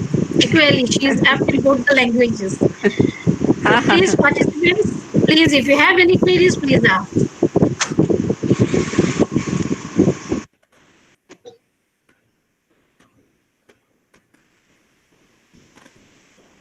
Good afternoon, madam. Pranam. Pranam. You presented your views very lucidly, and one question which I had is, what is the role of ahimsa in yoga, and what is its relevance in present scenario? Ahimsa and hinsa is a very, very important word, and it actually brings us to the core of Sanatana Dharma. Hinsa yaha duhyate yasya hridayam iti sa Hindu. It actually is the crux of Sanatana Dharma. Hinsa yaha duhyate yasya hridayam iti sa Hindu. That is Hindu who trembles at the thought of violence. Now, this doesn't mean that we don't fight for Dharma. We use discrimination. And ahimsa is actually described in the yamas and niyamas. And if you could think about what is an ideal person, if you could write a roadmap of what a perfect human being would be, you surely would come up with the list of yama and niyama, of which one of the most important is ahimsa. Does that answer your question? Yes, it does. Thank you so much. And then also that also comes into tapa through the verbal austerity, where it says priya hitam, anudvega, and satyam. So we don't cause violence with our words.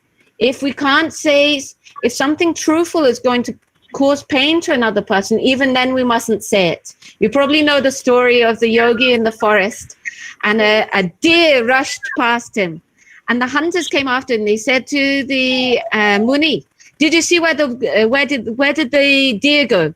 And the Muni said, "Oh, he went that way," when in fact he'd gone in the opposite direction. So we also sometimes have to tell lie to protect. Thank you so much. Pranam.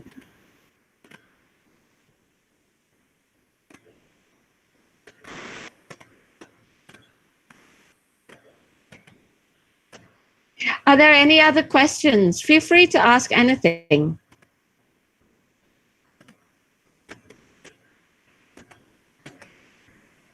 And I also see other eminent speakers here. Please also feel free to direct your questions to whoever you wish.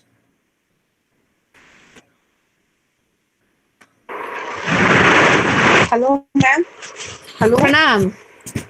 Pranam. प्रणाम ma'am. Ma'am मैं ध्यान के बारे में जानना चाहती हूँ। जी,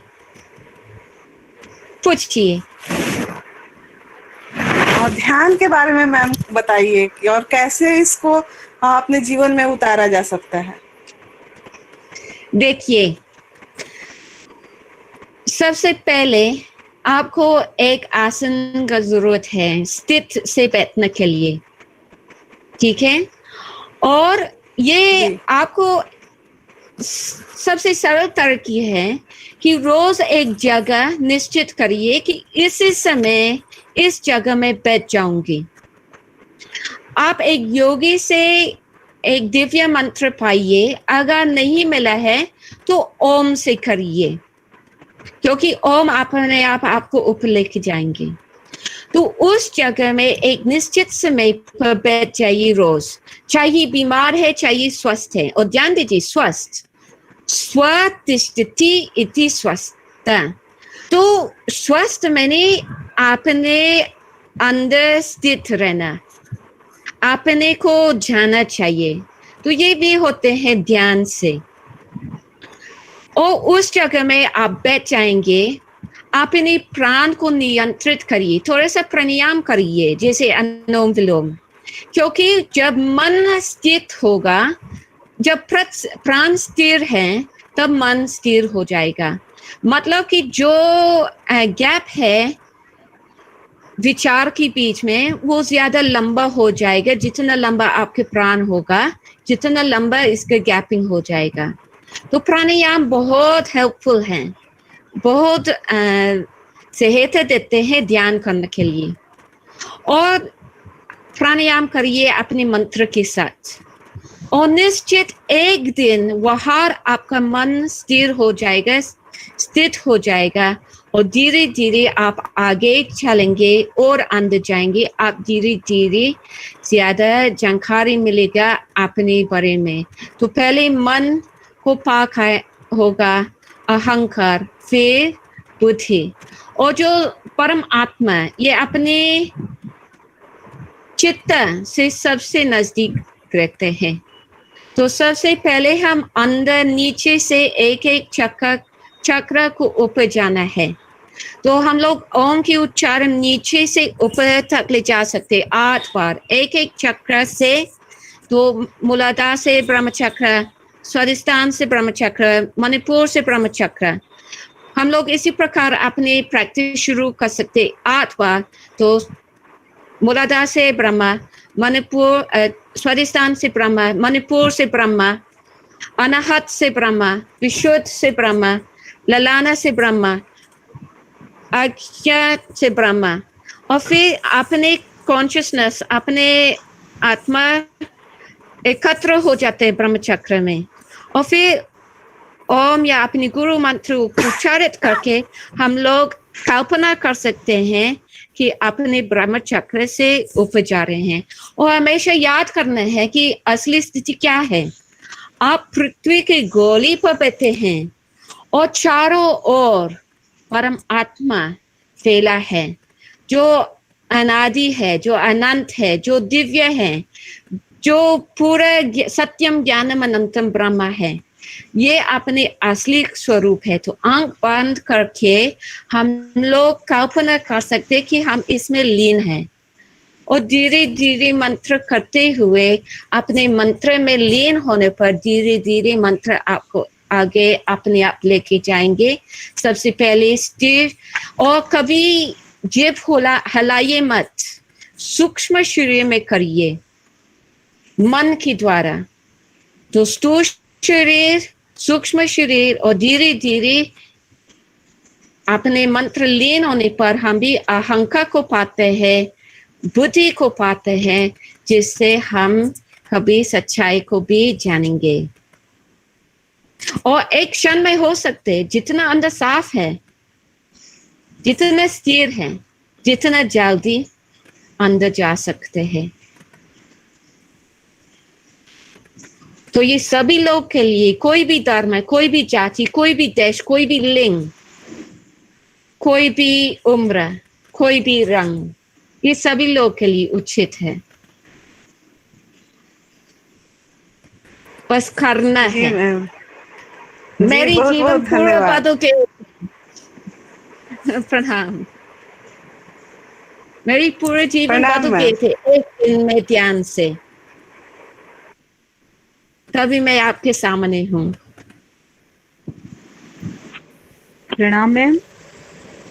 प्रणाम पाठक जी। मैम आपने बहुत अच्छे से सब कुछ एक्सप्लेन किया है, बहुत बहुत धन्यवाद मैम आपका, बहुत बहुत धन्यवाद मैम। ये सब हमारी भगवान की कृपा और गुरु की कृपा। बहुत भाग्यशाली है कि बहुत अच्छा विद्वान लोग, योगी लोग, हमारे गुरु ब्रह्म ऋषि विश्वात्मा बाबरा जी और स्वामी योगानंद परिव्राजक, और जो शास्त्र ज्ञान भी दिए गए हैं काशी में, इसके लिए मैं धन्य हूँ, भाग्यशाली हूँ। तो मैं कुछ नहीं हूँ, बस मैं बता रही हूँ जो मैंने सीखा है और अनुभव किए। नहीं, बहुत अच्छे से, और बहुत आपने बड़े शांत भाव से और बहुत अच्छे से समझाया। बहुत बहुत धन्यवाद मैम आपका। बहुत बहुत धन्यवाद। प्रणाम मैम। Hello ma'am. प्रणाम मैम। हेलो। प्रणाम वंदना जी। हेलो। हाँ जी मैम, मैं जानना चाह रही हूँ कि मेडिटेशन का राइट टाइम क्या है, मॉर्निंग या फिर ये नाइट में या इवनिंग? सबसे पहले आपका अपने दिनचर्या को समझना चाहिए, क्योंकि जैसे अगर किसी को छोटा बेबी है तो ब्रह्म मुहूर्त मुश्किल है। ब्रह्म मुहूर्त 3 बजे से 5 बजे है, और ये केवल शास्त्रार्थ की बात नहीं है, ये वैज्ञानिक बात भी है। आप भी समझ सकते हैं कि सबसे तेज ओजोन पूरे ब्रह्मांड में सुबह है, सूर्योदय से पहले। एक प्रयोग की बात भी है कि सवेरे तत्काल सोने के बाद हमारी मन ज्यादा स्थिर है, क्योंकि दिन शुरू नहीं है, सभी लोग शांति से उठ रहे हैं, तो ज्यादा चंचलता नहीं है इस समय। तो सर्वश्रेष्ठ है सुबह उठकर स्नान करके फिर जाइए अपने नित्य स्थान पर। लेकिन अधिकतर जो स्त्री गण है उन लोग के लिए कुछ जिम्मेदारी होते हैं, जिससे बच्चों को स्कूल भेजना है इत्यादि, शायद उन लोगों के पास समय नहीं होगा। तो इसके बाद सबसे उचित है संध्या काल में शाम को। असल में 4 संध्या है दिन में। सुबह सूर्योदय दिन में 12 बजे जब सूर्य सबसे ऊपर है, शाम को संध्या काल जब सूर्य अस्त है, और 12 बजे रात को। ये 4 संध्या काल माना जाते हैं। तो सर्वश्रेष्ठ हम लोग माना जाते हैं कि सूर्योदय से पहले। अगर ये पॉसिबल नहीं है तो देख लीजिए शाम की संध्या, और अगर ज्यादा दायित्व है जब भी समय मिलिए करिए। लेकिन सत्य में ध्यान दिन भर चलते हैं।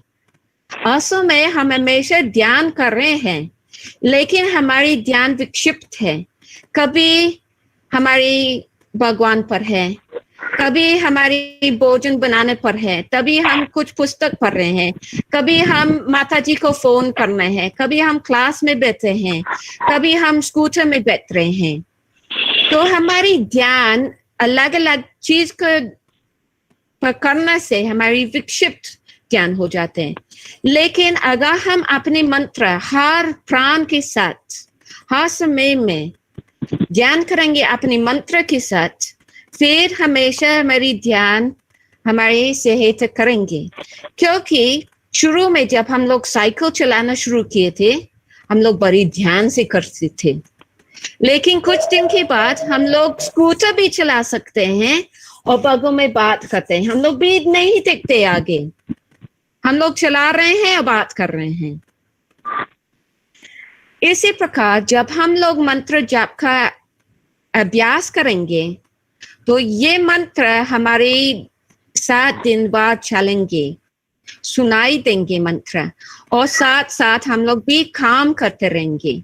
तो असल में ये ध्यान होती है। हम लोग निश्चित एक नियमित समय बैठेंगे और अपने प्राण को नियंत्रित करेंगे और ध्यान अभ्यास करेंगे।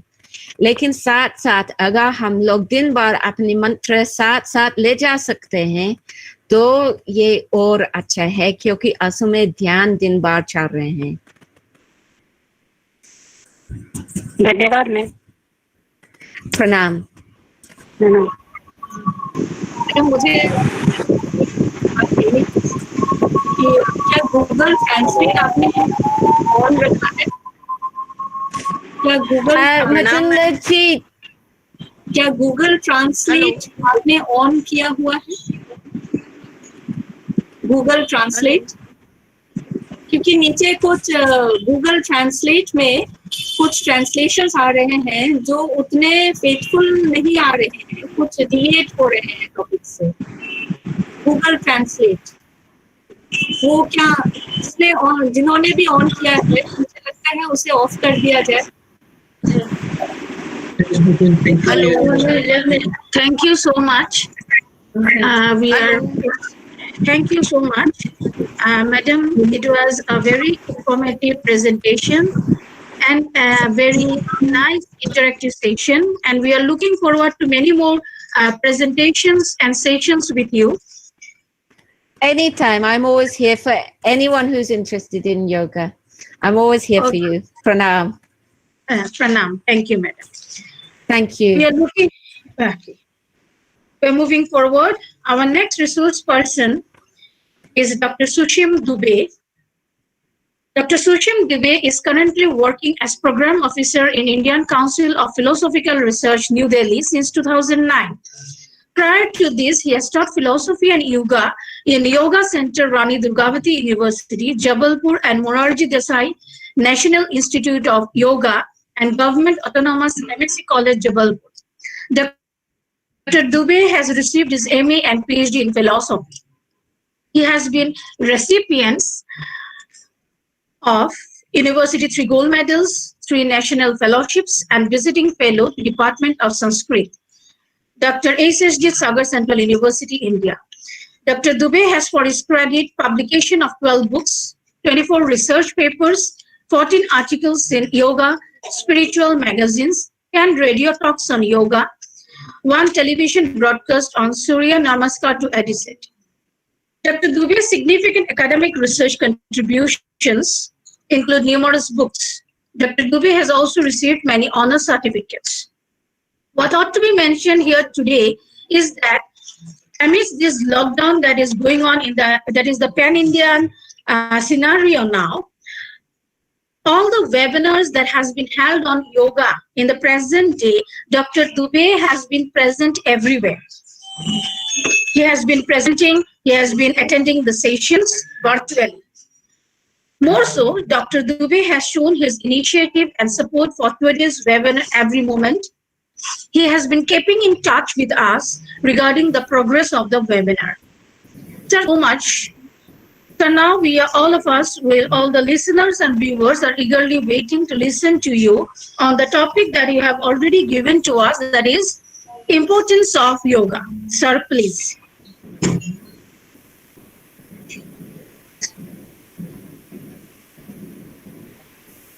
Am I audible? You're audible. Am I audible? Yes, sir.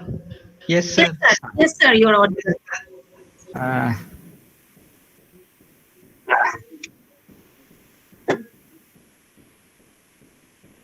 This national webinar on importance of yoga in present day, this 2 days webinar, which is being jointly organized with sponsorship of Indian Council of Philosophical Research and very honorable chairman, Professor Ramesh Chandra Sinha ji already has given a keynote and as a guest of honor his address to all of us. And Honorable Vice Chancellor of the Assam University has also spoken, and Dr. Lucy Guest has very technically also and in practical sense also she has guided all of us. And now onward to me, now the topic which I have chosen for a small discussion on this topic, that is the importance of yoga, and none less and needless to say more that we are gathered here, of course, with the importance of yoga only. Unless it has been so, we would not have gathered here to listen or to participate. Though I would like to start that yoga has assumed importance across the world, and people who were not aware of it have also started learning it during the corona crisis, and people in Hollywood to Haridwar have become conscious of the benefits of yoga, and sitting at homes, people are learning about yoga. And this is what our Honorable Prime Minister has said, that yoga is good for community, immunity, and unity. And in the times of corona crisis, its importance that we are discussing, or we are trying to delve deeper with our discussions and trying to find something with this webinar, its importance has increased as yoga is mainly in the practice of, it is strengthening the respiratory and immunity system. A very normal or very common saying that yoga is a symbol of universal aspiration for health and well-being. It is a health assurance in zero budget. This is again from our Honorable Prime Minister Narendra Modi ji. And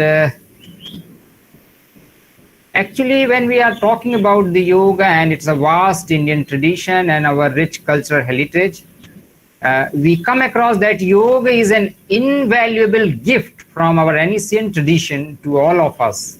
Particularly in this corona crisis, we are looking very, very expectantly towards the yoga practice, which are, of course, means free of cost available to us, provided that how much we are concerned and we take it seriously. Yoga embodies unity of mind and body, thought and action. In fact, we can say a holistic approach. that is valuable to our health and our well-being. It's not just an exercise, it is a way to discover the sense of oneness with yourself, to the world, and the nature. This is what the community, immunity, and humanity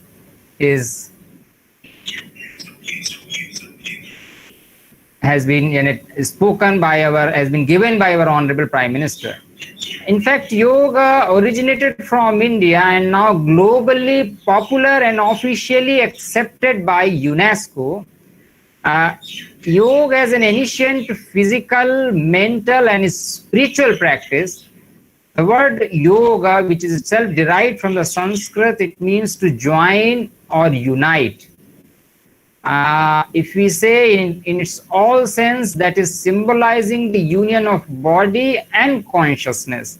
And this consciousness first needs to be the healthy or health, boosting our feeling, our well-being, and being conscious about the health and resisting the disorders, health disorders, or those which are causing problem or health problem. Today, yoga is practiced in various forms around the world and continues to grow in popularity. And again, by recognizing its universal appeal, because now we are having this webinar, of course, commemorating our International Yoga Day. On 11th December 2014, the United Nations proclaimed 21st June as International Day of Yoga by its resolution 69/131. We are talking about the importance of yoga, and yoga is the best at once for holistic modes of experiencing and expressing the way of life. If I am to say, to categorize, then perhaps the four modes of experiencing and expressing, that is the aesthetical, is spiritual, linguistic, and historical, and so on and so forth. But aesthetically, yoga, through its posture and poses, presented in various architectural sculptures, monuments, idols, or we can say the postures. Now we have different numbers of postures in our yoga text. And recently their number has gone beyond the 2000, which has been a cyclopedia of asana also has been published. These are the chief role model of, we can say, is the Nataraj, one of the posture of asana, that is also representing the ancient Indian culture tradition. The pose and artwork is described in many scriptural texts such as the Anusambhad Agam and Uttar Kramik Agam. The dance or idol feature in all major Hindu temples in this Saivism. Now secondly, coming to the spiritual or spiritually yoga culminating in Kaivalya or Samadhi and richly represented in major religions of Asia like Hinduism, Buddhism, Jainism, Sikhism, etc. Linguistically, if we talk about the importance of yoga, then it spreads across in scriptures and Sanskrit texts, forming a glorious tradition of bhasya, vrittis, that is interpretation and commentaries. And now I personally also have more than 350 yogic texts only listed, and I think more than 200 yogic texts collected by me digitally also. They are available with me, apart from so much talked about the Yoga Sutra, Bhagavad Gita, Hatha Yoga Pradipika, and Giranda Samhita. Anyway, the fourth and finally, historically, yoga may be ascribed to integrated value and way of life, which was the title for presentation is just previous to me, Madam Lucy Guest. Refining, it is as a way of life, refining the human experience and thereby evolving our civilization, refining it. Yoga as an age-old science, we can say. It is a science which evolved in India. Teachings of yoga were part of the curriculum and practices in ancient Gurukul or ancient Indian teaching system. Pranayama and other specific postures were included in performance of yajna, swadhyaya, and other purificatory practices in traditional our Indian culture. Oldest traces of yoga related practices may be traced back to the Indus Valley civilization, where postures related seals are found and yogic terminologies are found in Veda, various usage of the word yoga. In fact, I have been repeatedly telling that more than 356 patterns or usage of the word yoga that do we find, and it represents the very rich culture where such a usage, such a language is actually, language is a practice or our habits or our evolving what we know, the knowledge. So such a large number of usage of the word yoga signifies how we have grown or we have been practicing the word yoga across the literature, across the social our practices, across the Ayurveda, that is the science of life. Now it is now established that full-fledged system of yoga is found in the Yoga Sutra of sage Patanjali, that we say Sutra is Alpaksharam Sutra, or aphorism of the Patanjali Yoga Sutra, which is in the 4 paths. In fact, but prior to this means Patanjali Yoga Sutra, various other traces are found in other scriptures about the Hiranya Garbha Yoga Shastra, and this may be the matter of the historian to discover further. But we do have in Gita, where it has been spoken in the 4th chapters, first verse, that Hiranya Garbho Yogasya Vakta Na Anyo Puratanaha. It has been related, or it has been given as the Hiranya Garbha means the Surya, the sun, who is giving not only the light but energy, a kind of oj and immunity to all of us, and whole nature, internal being physical to external being natural, is regulated by it. So this is what the history we find with the word or with the origination of yoga.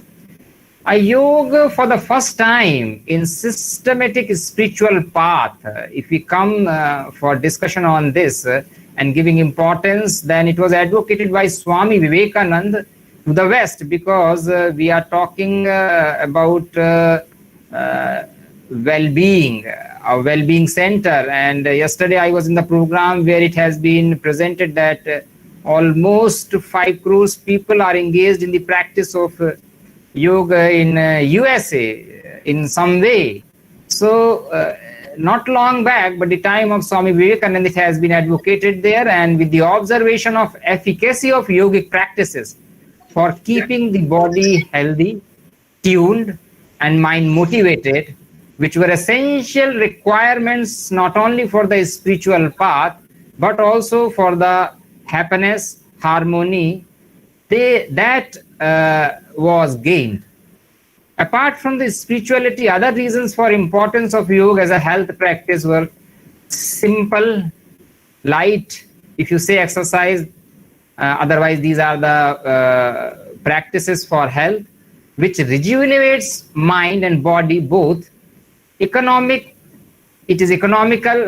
You don't have to purchase any apparatus or equipments for practicing it, except for a yoga mat. Of course, side effect, there is no as such, or negative result less, provided you are practicing or learning under a trained yoga guru or yoga teacher. Of course, inculcating superior values, thus giving emotional supports. And these were found to be useful after the other mode of health or other model of health exercises like aerobics, weightlifting, which got found to be heavier for heart and joints in long terms or in long practices. Fitness and performance psychophysical balance and well-being are easily attainable through regular practice of yoga. This has been realized in the common parlance in inland and abroad, and efforts are on its way towards standardization of yoga education, and accreditation of yoga education is going on the higher education level, and surely there will be a common acceptance towards the efficacy and practices which are for all, not only practicable but realizable. In this way, yoga education is being formalized. In fact, both yoga and physical education, because we have been since 2005 or long back in our education policy, it has been kept under the physical education system, and both yoga and physical education contribute to not merely the physical development of, but also a positive impact on psychosocial and mental development. Playing in games, for if we talk about the importance for a development of a child, because on what age he should be introduced for the yogic practices. So from the very playing group, for a positive impact on individual, for its self-esteem, to promote better interaction among children. So so the asana, and of course after a age, perhaps after 9 or 10, or it's being discussed that the practices of pranayama or some practices of pranayama is common and they can be practiced. Now the yoga practice contributes to the overall development of our, when we are talking about then from the very childhood, and various studies also are there which have shown that it contributes to flexibilities, muscular fitness, and also correct postural defects. We have actually the classification of asana also, apart from sthir sukham asanam. We have the asana practices, that is the standing posture, sitting posture, or lying postures. So being in the field of higher education, like many we are here, making a sedentary job in a long run discorrect or impact upon the postures, and as we know all, this overall our whole nervous systems and flows, its nerves flows from our spinal bone, and now they spread all parts of the body. So keeping a postural defects okay, or correction, asanas or practice of asanas are very useful. Actually, the areas of studies in yoga are varied, and for its importance, they are intertwined with not only philosophy that we are discussing, but psychology, modern medical science, Ayurveda, nutrition, physical education, of course, sports. Now, it is more gaining on the sports and consciousness studies. We have many programs of consciousness studies. In fact, in Indian university system also, yoga departments were established as a Master of Arts course in human consciousness and yogic sciences, like that. Since as much as I remember, since 1995 and onwards, some 15 or like so number of universities has started course under the UGC program.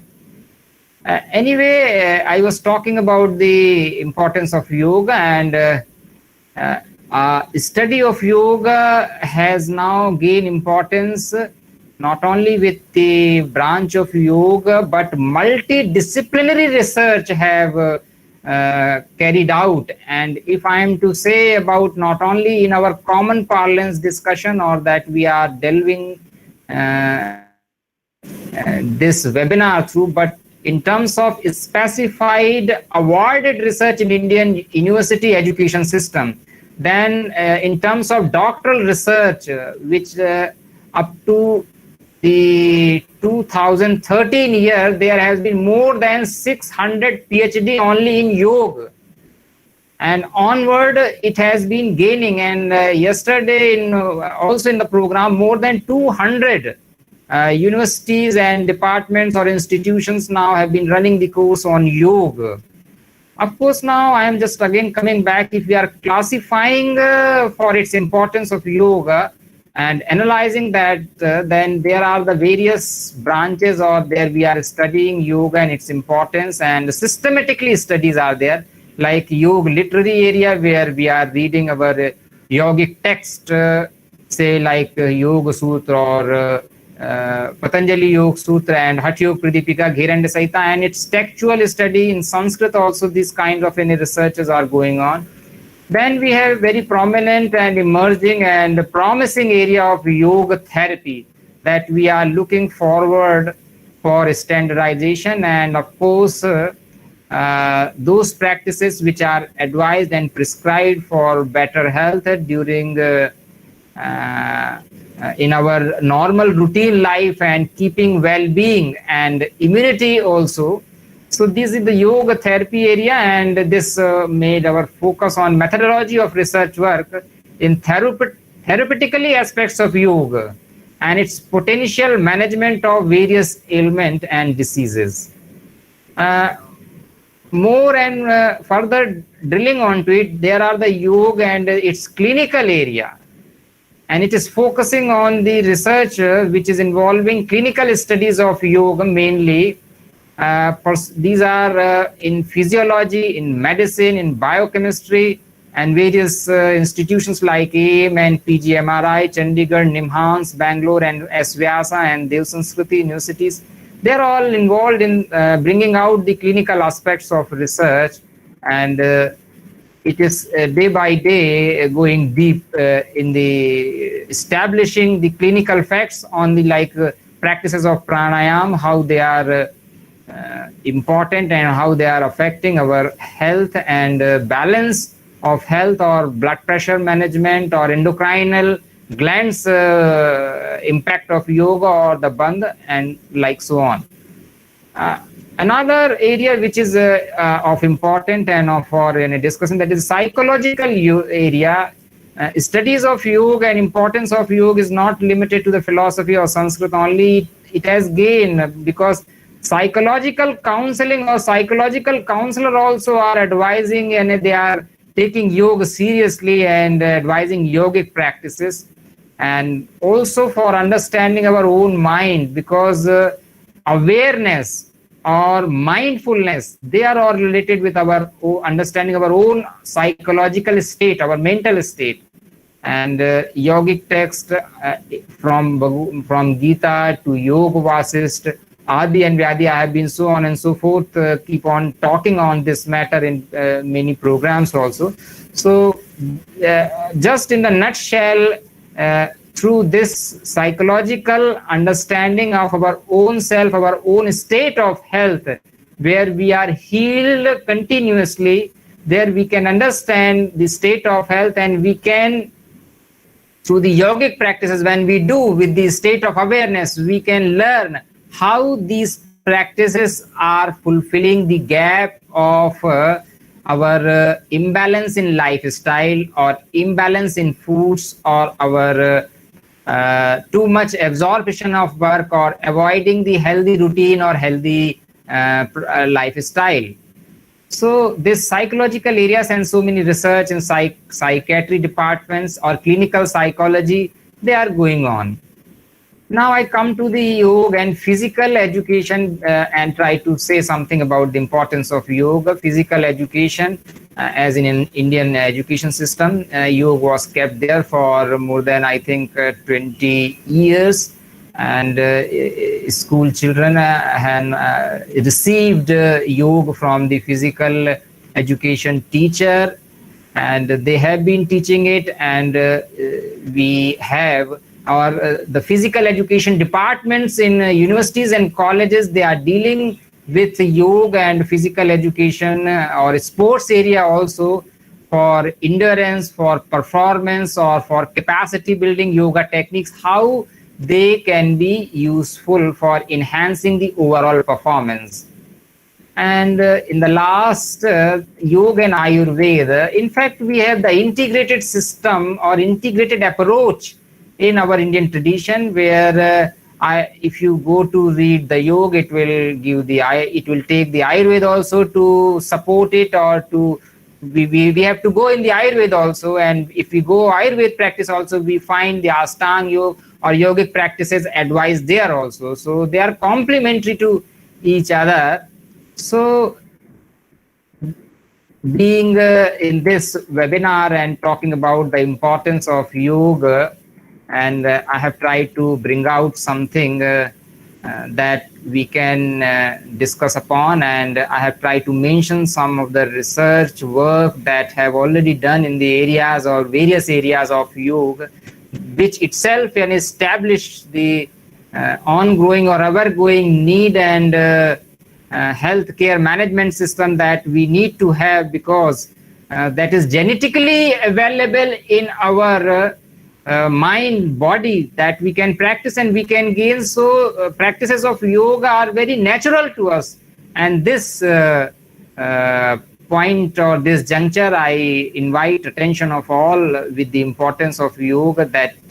And I also like to end up my talk on this program, and I will be happy to answer any questions either with the yogic practices or yogic text or matter related to the talk of mine in this webinar. And I also thank to our honorable chairman for his very benign and kind presence and his gesture of always support for such kind of program that we have been doing with ICPR. And this year we have given 66 places, supported ICPR sponsorship for organizing yoga webinar, particularly in this pandemic, and management of our personal health care, being at home and doing yoga with the family, which was given by our Honorable Prime Minister for International Yoga Day.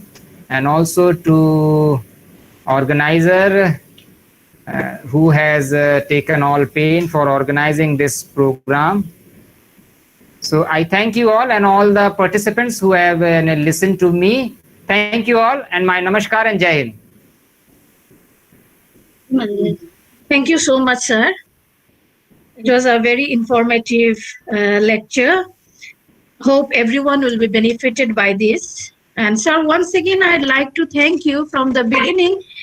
Every moment you have been keeping in touch with us, with the organizing committee, especially with Dr. Marina Islam regarding the progress of the seminar, which is very rare. It is a very humble part from you. Thank you so much, sir. And dear participants, if you have any queries, any questions, you are free to ask. Participants,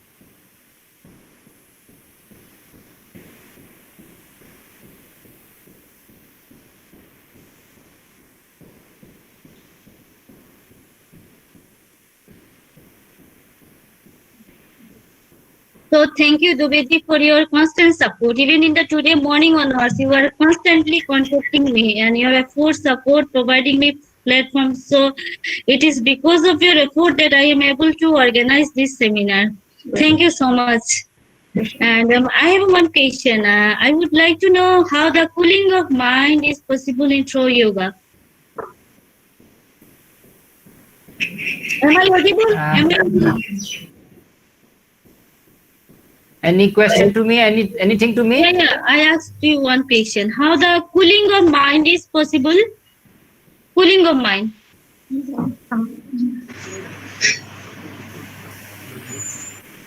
1 minute. Can you please repeat it? Mental peaceness. How the mental peace or cooling of mind, or in a yogic sense, chitta vitta niruddha is possible in our day-to-day life or in the yoga field? Very common, but very profound actually question it is, and it is in fact required in our daily life every day. Actually, it is a everyday question to us. And actually the word yoga is successful in its meaning at the end of the day when we are united with our well-being at the end of the day, after all course and our all busyness and our all exhaustion of works. And how this can be achieved? This is the overall development of awareness or mindfulness of our own self. How much we can pay off what we are doing our in daily routine, and how we can make balance with our daily routine so we can be healthy. So this awareness and mindfulness has to be awakened within ourselves, and whatever the practices of yoga in the form of asana or pranayam we are doing, if we are mindfulness, if we are mindful, we can gain the positivity, or we can gain the energizing our physical to mental channels to make ourselves balance. Actually, for a long-term understanding and balance of our mental stage toward our observation of physical stage, because both are impacting each other, to make ourselves balanced, to make ourselves healthy, or to make ourselves not degraded to disorder, to disease. This is what I am inviting. And how yoga for the chitta vritti, this chitta vritti which is harming to hazards of health, that needs to be checked by our awareness. So how this awareness can be inculcated, this is the last leg of this question. This awareness can be inculcated not only with refining our positive attitude, with our ahar, vihar, achar, vichar and vyavhar. These are 5 composite terms but very depth terms. And of course, in some sense, following the yoga, yam and niyam also. In fact, it is not a thing that can be gained in one day, but it is in a long practice it comes, and it impacts and rejuvenate and transform whole life and experience, that we say the well-being. So thank you all.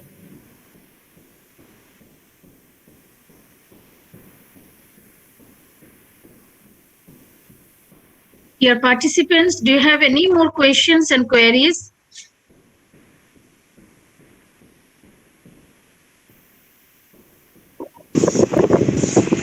Good afternoon, sir.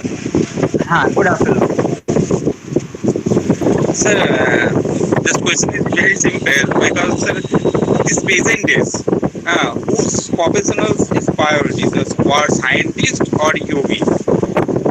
And sir, अभी जो situation है, इस situation में हम किसको ज्यादा priority देते हैं, एक योगी और एक वैज्ञानिक? Sir,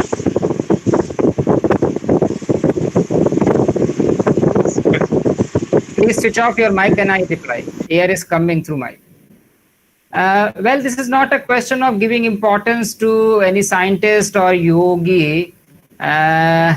What is our requirement? That is the primary question.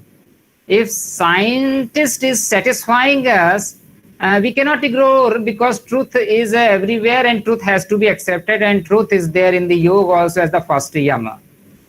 As far as yogi is concerned, for selection over the scientific, nowhere they are opposite to each other. Scientist is also means giving something to us and yogi is also giving something to us, means who is the person to in question. In that way, we can have our preference, or what we need to prefer for what. If we are, of course, going for the samadhi, like we have discussed about the dhyana and practices at one place, and we want to go for the higher practices, perhaps a scientist may not be so much helpful.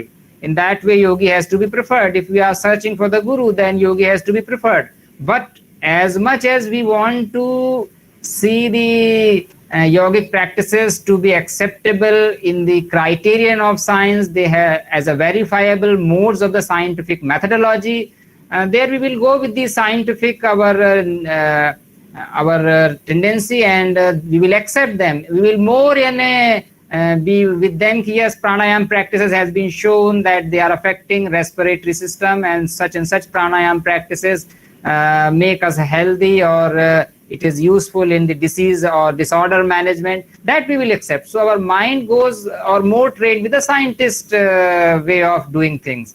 So that depends upon. Okay, sir. Thank you, sir. This is the answer. Any more questions? Hello. Hello. Please. Thank you very much. I am Hemlata Srivastava. Thank you very much for such a nice presentation. Sir, I want to ask one question कि हमको दिन भर में कितने minute योग करना चाहिए? कितने मिनट का योग होना चाहिए? हेलो. हाँ, नमस्कार हेमलता जी, और आप विद्वान हैं, और योग के लिए प्रतिदिन हमें कितना योग करना चाहिए? एक कॉमन योग प्रोटोकॉल जो भारत सरकार और आयुष मंत्रालय की तरफ से इंटरनेशनल योग डे के दिन हमें दिया गया, 40 मिनट्स की प्रैक्टिसेस, जिसमें आसन और प्राणायाम का समूह था। तीनों प्रकार के खड़े होकर, बैठ से लेकर सुपाइन पोजीशन यानी लेटने वाले आसन, तीनों का अभ्यास किया गया। एक सामान्य मतलब जिज्ञासु जो कि योग प्रारंभ करता है, या हमें अधिक समय नहीं है, तो कम से कम हमें उतना करना चाहिए। लेकिन इसके बाद में एक बात और भी जोड़ दूं कि जैसे जैसे हम किसी अभ्यास में दृढ़ होते हैं, तो वो चीज हमारे लिए सरल होती जाती है, और हम अपने अभ्यास को कम समय में करके उसका अधिक फायदा भी उठा सकते हैं। जैसा कि मैडम लूसी गेस्ट ने कहा कि हम साइकिल चलाना सीखते हैं, फिर हम स्कूटर चलाने लगते हैं बिना ध्यान के। तो ऐसे ही यौगिक अभ्यास हैं, प्रारंभ में उनकी ओर अधिक अवधान हमें देना होगा, तो उसमें समय भी अधिक लगेगा, लेकिन जब उसमें हमारी दक्षता होगी और उसमें हम अभ्यस्त या अवस्थित होंगे, उसमें स्थिर सुख के साथ होंगे, तो हम अधिक कठिन आसनों को या अभ्यासों को भी कर सकते हैं। फिर भी मुझसे पूछा जाए तो कम से कम हमें 20 मिनट से लेकर आधे घंटे योग करने के लिए जरूर निकालना चाहिए, अथवा मस्तिष्क में ध्यान में योग की स्थितियों को रहना चाहिए, मतलब उनके अभ्यासों को, जिसको मैंने कहा हमें पकड़ना है, उस एनर्जी, उस मतलब मेंटल वेलबींग को पकड़ना, उसकी ओर जरूर हमारा ध्यान रहना चाहिए। और विशेष रूप से रात्रि में सोने के पहले बैलेंस तो होना ही चाहिए, ताकि सुबह हम पुनः एनर्जेटिक होकर अपने कार्य में लग सकें। धन्यवाद। Thank you, sir.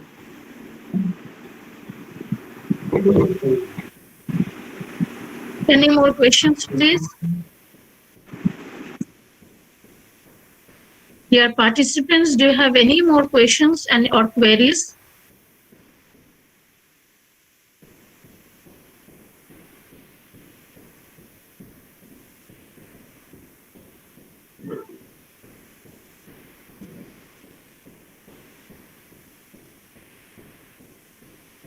There are two remarks which I am seeing on the chat box. Can I say that? Yes, sir. Yes, sir. Sure. One is from this Karbi Devi. It is posted on chat box. How can we cool our body through yoga? Actually, it is not. In fact, we technically say cool by the Shitakari pranayam. We can cool our body, and it is advised in the time of summer. And it was in the common yoga protocol practice also, this Shitakari mudra for cooling the body. So also there are the practice for making the body warm, that can be practiced like Bhastrika in the time of winter. And one comment made by Madam Lucy Guest about the text of yoga. So I will send Madam the list of text of yoga to you. That's all. Over to. Thank you very much. Marina ji. Thank you so much, sir. We are looking forward to many more sessions and lectures with you in the near future. Thank you so much, sir. We are moving towards our next resource person. She is Dr. Ananya Barua. She is working as assistant professor in the Department of Philosophy, Hindu College, New Delhi. She has been born and brought up in Shillong, and her journey in academic field continued. Dr. Barua has many research publications and books to her credit. At the same time, she is a reputed and dedicated academician.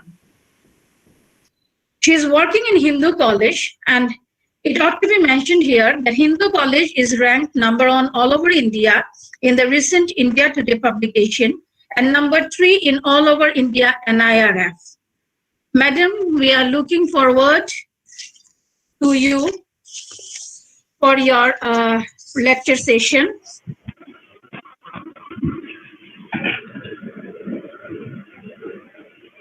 And the topic that Madam has given us is Yoga of a Yogini in the context to feminine energy. Madam, please. Thank you so much. I hope I'm audible and visible. Yes, ma'am. Yes. Yes. Pranam to all the enlightened minds. Om Asatoma Sadgamaya Tamasoma Jyotir Gamaya Mrityurma Amritam Gamaya. Om Shanti Shanti Shanti. With this prayer, I invoke upon Goddess Saraswati to bless us all, the learners of knowledge seekers, and especially the 2 days webinar, which is organized by Kachar College, Assam University, Department of Philosophy. My heartiest thanks to Marina Islam for taking me as a resource person, and after listening to all the profound thoughts, I hope I can do justice. The topic that I have selected, I entitled it as Yoga of a Yogini in context to feminine energy. The reasons behind being, I myself am someone who is very much into academic engagements related with Sri Shakti. Secondly, the context of yoga and yogini had always interested me, and this entire gamut of feminine energy was something which I had been studying of late. So bringing all these things together, I thought I might as well speak something on this. Now, without wasting much time, I think I would like to directly read from my paper. So here it is. Yoga for Yogini in context to feminine energy. Since antiquity, the contest of strength between Shaivism and Bhaktism has been in fashion. If the propounder of Shaivism owe their allegiance to Lord Shiva, the adherents of Bhaktism have a soft corner to Lord Vishnu. The former is hailed as the god of destroyer of Maya. The latter of universal householder or the preserver. The emblematic indications of these two sects are vividly pronounced and detailed. The former smears tilak on the forehead, which is called as Tripundra, which is of 3 liners representing the 3 guna, Sattvika, Tamasika, and Rajasika.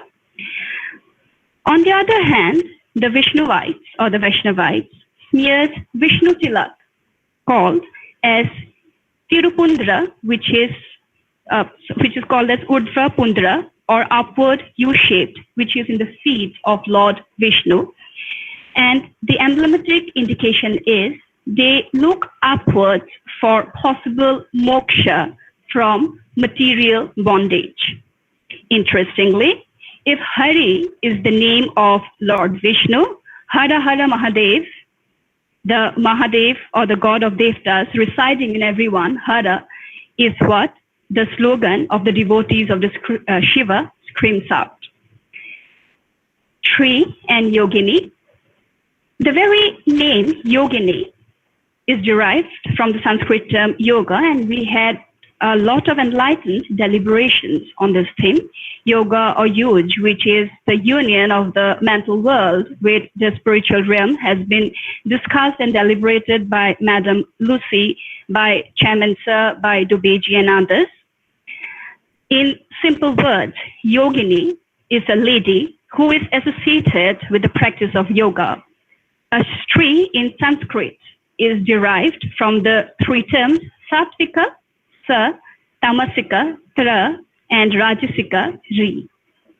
A Stree technically is one who is an amalgamation of the Sattvic guna, or one who is pious, happy, light, and her emblematic color is white. Tamasika, or when a Stree is provoked to, can be in the form of Kali or in the form of Durga. The emblematic color of Tamasika is dark. Rajasika, or an activator of the free agent who decides on the given options of the path of Sattvika or Tamasika and trods on wherever, whatever, however her soul decides, and her color of emblematic is red. Now, mythology and yogini, a little bit of the background of yogini. The concept of yogini has diverse narratives. The most credible narrative is the emergence of the yoginis in their ferocious designs, numbering to 64 from Shiva Shakti's encounter.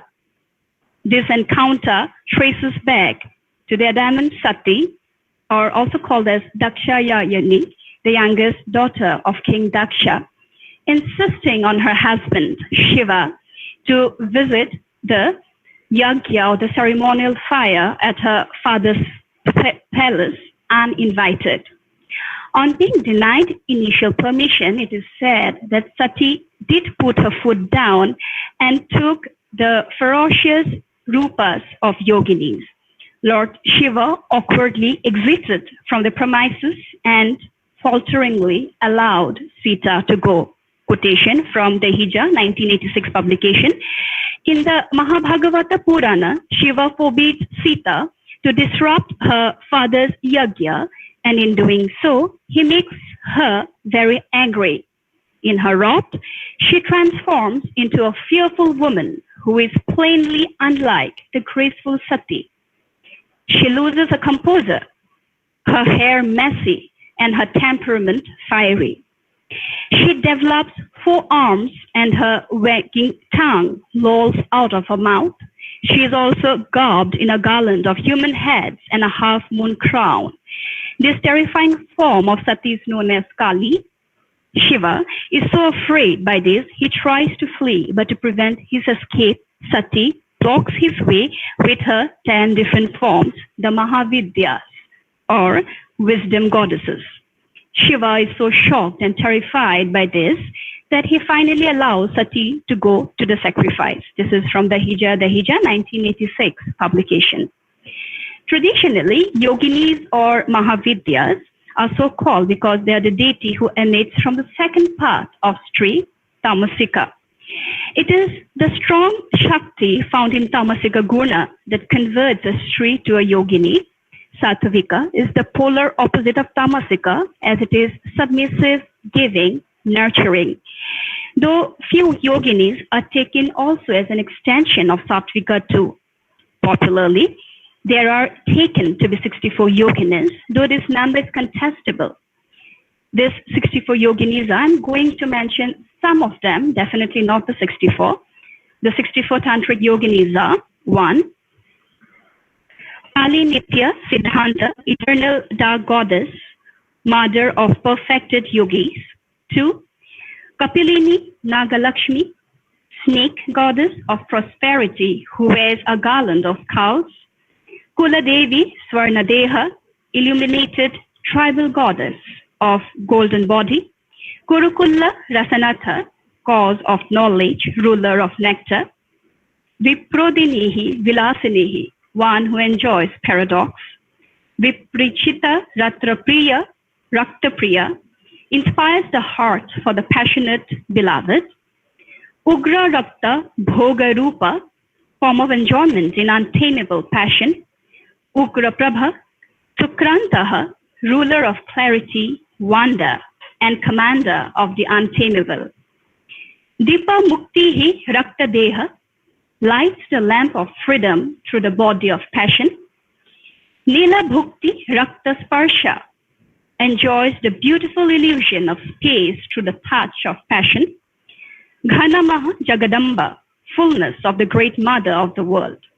And so on. There is a huge list. I'm just about mentioning the most prominent ones. We also have Bhuvaneshwari Mantrini, Chinamatsya, Bhairavihi, Dhumavati Kundalini, Bagalamukhi, Matanga Kanti, and so forth. Also, there is mention of Varahi, Kakurami, Kriya, Saktini, Indrani, Mukti, Vaishnavi, Satyarupini, Maheshwari, Lakshmi, Manormayani, and Durga, of course.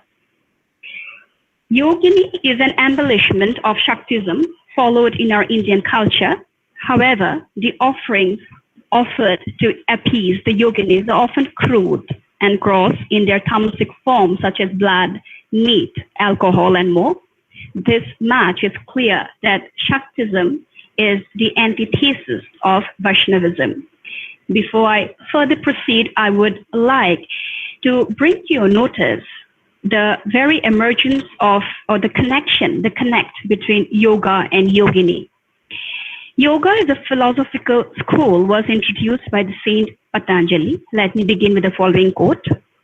I respectfully bow down with folded hands and offer my salutations to sage Patanjali, the highest among the munis, who has presented the remedies of removing the impurities of the body through his treatise on Ayurveda, of language through his treatise on grammar, Patanjali Mahabhashya, and the impurities of the chitta, mind field, through his treatise on yoga, Yoga Sutras, Patanjali. This is Yoga 1978 publication.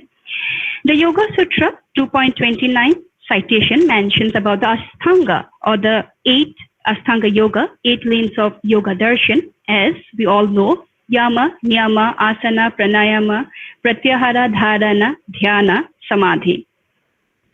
The Yoga Sutras of Patanjali are, without an iota of doubt, the most authentic and authorized elementary texts on Yoga Darshan of self-examination.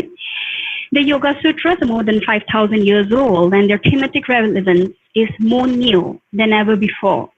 Yoga Darshan is the only philosophy that not only nurtures the physical modality of a person, but also trains the mental and enhances the spiritual side of an individual. Yoga Darshan, by all means, is all-inclusive, as it is a testimony from across all genders and ages. However, the exploration in this paper has been specifically on the relationship of yoga and yogini. In the next section, I shall be mentioning certain poses of yoga that helps to unleash the feminine energy in a yogini, unleashing the feminine energy. In this section, I shall be picking up a few yogic postures that demonstrates the awakening of their inner goddess. For this, a visual graph will be provided where the vortex of feminine energy is unleashed. Now, before I actually proceed to this, can I kindly take you all to this very brief introduction, which we are all acquainted with, on yin and yang. Quotation: the yin and yang symbol, also known as the Tai Chi symbol, consists for the yang side. Tai Chi symbol consists of a circle divided into two halves by a curved line. One half of the circle is black, typically representing the yin side. The other is white for the yang side. A dot of each color is situated near the center of the other's half. The two halves are thus intertwining across a spiral-like curve that splits the whole into semicircles, and the small dots represent the idea that both sides carry the seed of the other. The white dot in the black area and the black dot in the white area connote coexistence and unity of opposites to form a whole. The curvy line signifies that there are no absolute separations between the two opposites. The yin-yang symbol then embodies both sides, duality, paradox, unity and diversity, change and harmony. The above said quotation depicts the complex attribute of the Chinese concept of the Shi symbol called as yin and yang, as much as they radiate apparent contradictions, with one being solid, the other broken, or one being masculine, the other feminine. The underlying point of narration is they are not mutually exclusive of each other and in fact complements the other in the holistic theoretical and practical framework. Many who sided only with a part of it portrayed an incomplete side of yin being dominant or yang, undermining the balanced connotation of reciprocity that both share. Going ahead with this bifurcation, the ideologies of feminism or women-centricness alone evolved. What is being missed out is all the display of 64 yoginis is a fine elucidation of yin and yang, for nowhere do the yoginis come close to be broken or disheveled. Instead, they exude a formidable presence of piercing discomposer, abhorrence many a times, and agitation. This is made crystal clear from the following passage again, quote, according to the scholar Vidya Dehija, the roots of yogini worship are outside the normal orthodox Brahmanical traditions. The yogini traditions are tantric in nature and therefore have strong connections to rural and tribal traditions. The origin of the yoginis appear to be in small rural villages. They are local village goddess, grama devatas, who look over the wellness of an individual village. Through Tantricism, these local deities were able to gain new forms and vitality as a group of goddesses who could impart magical powers to their worshippers.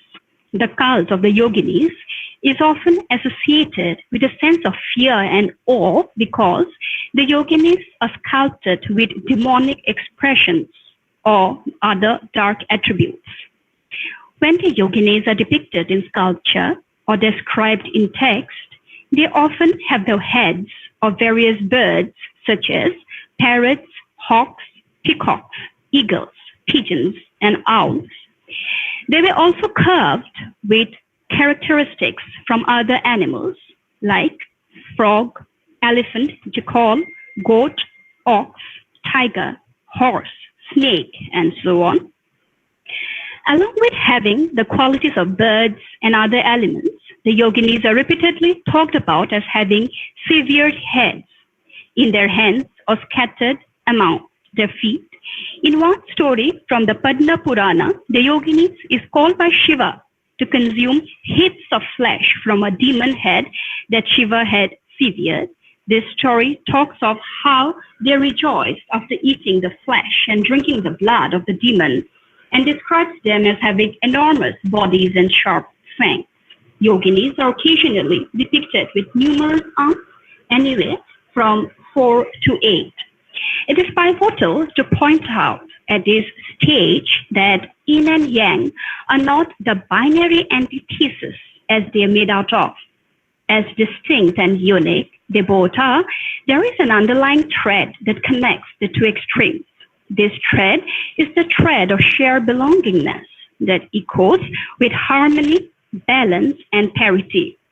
The ardor of yin is marked by sun, masculinity, and stout-heartedness, whereas yang is characterized by moon, softness, and nurturing.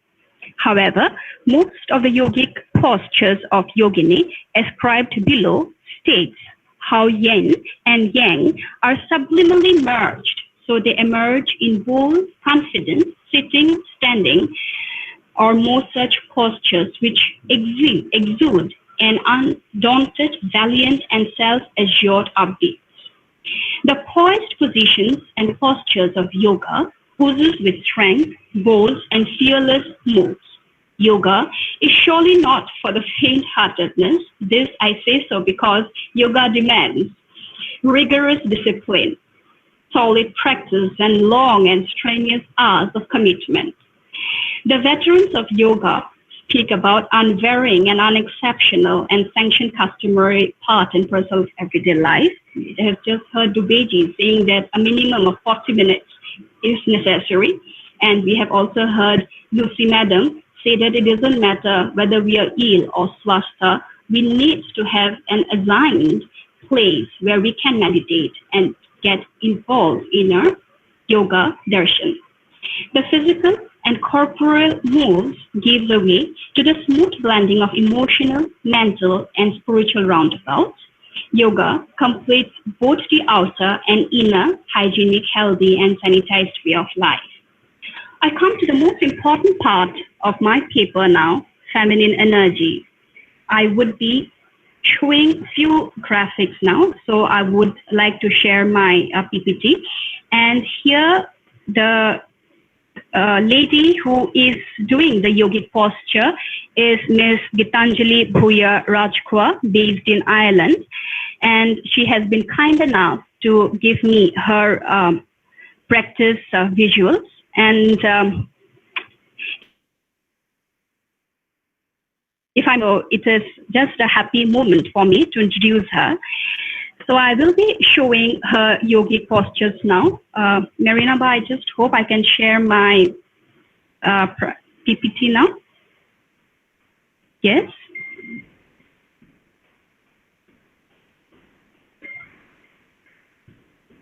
Can I share my PPT, please?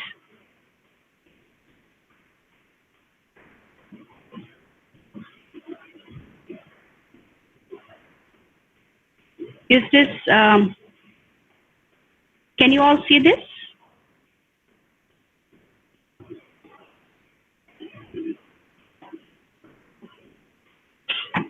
Can you all see this? Yes, madam, we can see. Yes? Okay, fine. Feminine energy. So I'm coming to the meaty part of my paper. The diversified postures of yoga not only illustrates the detoxifying segment of the inner world, but also augments the stillness of spiritual journey that harmonizes the physical body with mind and spirit. Invocation of feminine energy can be transcended when one closely examines the yogic postures of a yogini. Some of these are, so this is the first yogic posture, which is called as Apansana, a blissful posture of a yogini that radiates a cocoon side to her. To embrace herself, pamper herself, indulge herself only validates that charity begins at home. And she is in total love with her Sri Shakti. This Shakti could be anything, Satvika, Tamasika, or Rajasika. This posture of yogini oozes with the theme of acceptance, accepting oneself the way one is, without change, without edits, without force, without anything extraneous or false. The second one is the mudra, where it awakens the inner power of an yogini. The easiness to digestion intake in the larger intestine, followed by the output of sweat being exuded, only speaks volume of the balanced, fed up inner health of an individual who practices such mudras. When the inner health is sound, the outer health is bound to be sound. The third one is the yogini of an archer's pose. If you can see it, it's the pose of an archer.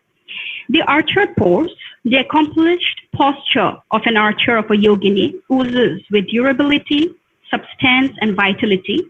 The regular wear and tear that the tissues, nerves, and all our physical body is prone to gets greatly minimized with this yogic posture. This posture also speaks the inner warriorness of Sri Shakti that lies dormant in every female. This energy, when provoked to, unleashes out in the most magnifying and glorious form. Yogini's posture of Matsyayana, or the fish posture. The Matsyayana posture of a yogini transcends to an entire narrative of Sri Shakti, considering that the 10 avatars, or the 10 avatar of Lord Vishnu, starting from Matsya or fish, this asana is energized by it. The yogini here is in perfect stillness and in sync with her inner and outer world. She can delve deep down into the troubled waters as much as she can float from all the worldly material temptations. This asana helps in activating an imbalanced thyroid hormone and radiates the yogini with sheer joy and delight. The next posture is the yogini's half pigeon pose. The pose of a yogini depicts the stretching on her hip areas that enables her to discharge the tension loaded. Stree Shakti, or creation that the yogini is elementally, rewards a woman with advanced and regular blood circulation. And openness of chest, or the chest protruding out, depicts the nurturing and nourishing overflowing of her heart energy to the world energy outside. Namaskaram. Well, this Namaskaram yogic posture is the starting of any greeting or salutation in all of our culture. This yogic posture enables the restless mind to become silent and aware. Self-awareness is the highest form of liberation for spiritual enhancement. The next posture is the yogini of drinking bird posture. Here, in this particular posture, if you notice, it shows its speaks of birth and grace. The aligning head speaks of low or heavy thoughts being thrown away at bay. The forced hands thrown backwards indicate the fullness through which Stree Shakti of a yogini unleashes out her inner power. This visual is a telltale harmony, empowerment, and recognition of one's own inner Shakti. This posture also triggers the Muladhara chakra of a yogini, which Lucy ma'am had spoken enough about the Muladhara chakra. I had the final one that I have taken is Nava Yogini, the ultimate unleashing, is the symbol of ultimate unleashing, or the yogini of being unleashed can be clearly and vividly seen in this yogic posture. The overall stretches of the body, parts, screams of penance, hard work, and exhilarating joy accompanied with this yogic posture. It is the finest of all, for it is the symbol of woman emancipation, empowerment, and sublimeness. Now, the goddess in various forms of yoginis, fierce ones such as Kali Chidmastika, to Chandala, to Dhumavati, to the most pleasing ones and appealing yoginis like Lakshmi, Parvati, Saraswati, embodies the Stree Shakti in the truest sense. It is the procedure of yoga is the only platform that can transcend a Stree to a yogini. As much as the entire narrative of yogini can be pushed under the umbrella term of Shaktakal or Tantra, let us not forget that Vaishnavism and Shaivism are the two sides of the same God. Yin and Yang, as I had said, are not mutually exclusive. If Lord Vishnu is addressed so because a portion of his name evokes vish, poison, Lord Shiva is called the Nilsant, or he drinks vish or halahal to save mankind. Lord Shiva, if he wears the creepy serpent around his neck, Lord Vishnu rests on the pavilion of Sheshnag, or the Lord of Serpents. The treatment, diagnosis, and the care of each of the cult's worshippers might differ in terms and conditions, but let us not forget that the presence of one is pivotal, for then only the significance of the other can be illustrated. Assam. Now, I think no presentation of mine will be complete if I fail to mention the place which is my Janma Bhumi, my Matribhumi, Assam. Assam, for instance, has a rich tradition of the two cults running parallelly.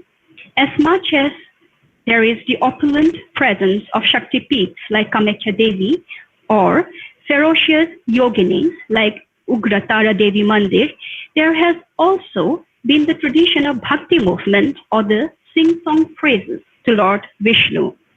This wave of change was largely seen post the 15th century Vaishnavite saint of Assam, Srimanta Shankardev, whose philosophy of Ekacharna Nama Dharma, seeking refuge in the feet of Lord Vishnu alone is enough to liberate a tired soul, and he will immediately come under the protection of Lord Vishnu is a slogan which is there in, I think, in every Assamese household.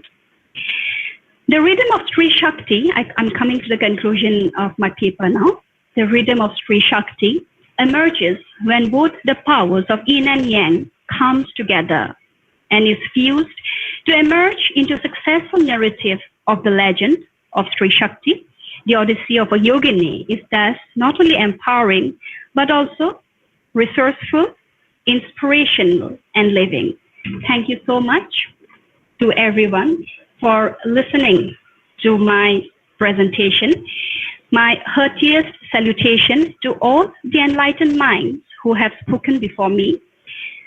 My salutation goes to my family, my relatives, my cousins, my friends, my colleagues, my research scholars, students, well-wishers, and friends who did view this virtual presentation today. My deepest gratitude to each one of you, and to Marinava especially. Thank you so much. Thank you. Namaste. Pranam.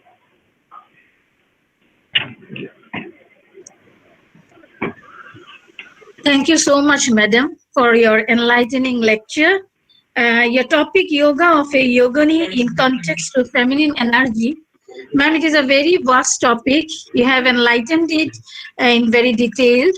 Looking forward to hear much more on this topic in the near future, in the coming days. If any webinar is there, or in the coming days, if any seminar is there, we'd like to hear more from you on this topic. Thank you so much, madam. And namaskar. Dear participants, the webinar is open for questions and queries. If you have any, please ask, madam.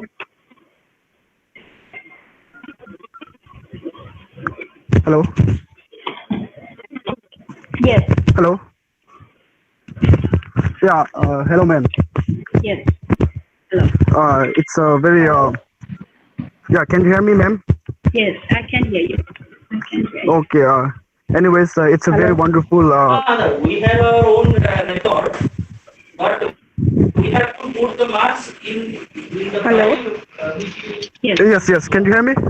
I can hear you. Please tell me. Yeah. Okay. Let me ask one question. Yes. Like you said, the word yogini, right? Yeah, yogini. You said yogini is a Sanskrit word for a female teacher of yoga. And yoga referred to masculine, right, ma'am? No. I think you must have misheard me. I never said, yoga is masculine. Yoga, the word is connoted, is derived from the word yuj, which itself means union, right, of the physical world. Yeah. So I think maybe you must have misheard me, or maybe I must have miscommunicated. I never said yoga, is masculine. All right. So which means yogini is it's referred to female, right, ma'am? Yes, because to be a yogini, there has to. Yes, hello.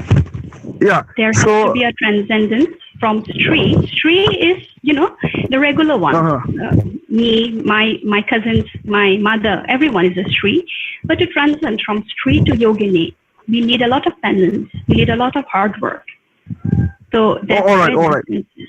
Yes. So what I'm trying to say is that, like, is there any term? Is there any word for to call a transgender? To call sorry, what? Transgender. Is there any yogic or Sanskrit term to call transgender? transgender, I am not really aware, but I think the enlightened mind sitting here will be in a position to enlighten me further on this. I'm sorry, I do not really, No problem, no problem. All right. Thank you for that. Yeah.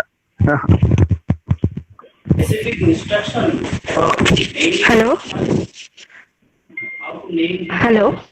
Yes, hello? Hi, Ananadi. This is Pragya. Hi, Pragya. Yeah, this is a very nice presentation. And the one query that I am having is the point that you have made regarding this Shakticism is the antithesis of Vaishnavism. So can you explain a little bit more about this, how Shaktism is an antithesis to Vaishnavism? Yes. Pragya, when I started my paper, I had elaborated few characteristic emblematic symbols that distinguishes a hardcore Vaishnavite from a Shaivite. Yeah. For instance, the tilak, for instance, the tilak of Vaishnavite is the U shape, as we know, and a Shaivite is ash smeared, the triple marks, right? Now, the point here is there are telltale differences of Vaishnavism and Shaivism. I'm not denying that. Like in Assam, for instance, we have the strong Kamakhya, the Shaktipat, which again is an extension of Shaivism only. But parallelly, we also have, thanks to Srimant Sahamkardev, we have Bhaktism too.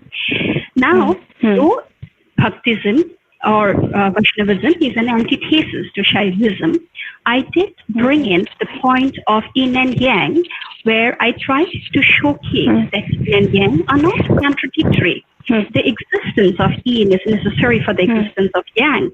So I can only say, if, for instance, if I'm a Vaishnavite, to be even critical of Shaivite, I need to have the other. Until unless there is the other, how can I even progress? How can I even evolve? But having said that, we have to understand that Vaishnavism or Shaivism, ultimately, it is about one God. So if there is the presence of a serpent, snake being folded around the neck of Lord Shiva, we have Lord Vishnu too resting on Krishna, or the Lord of Serpents.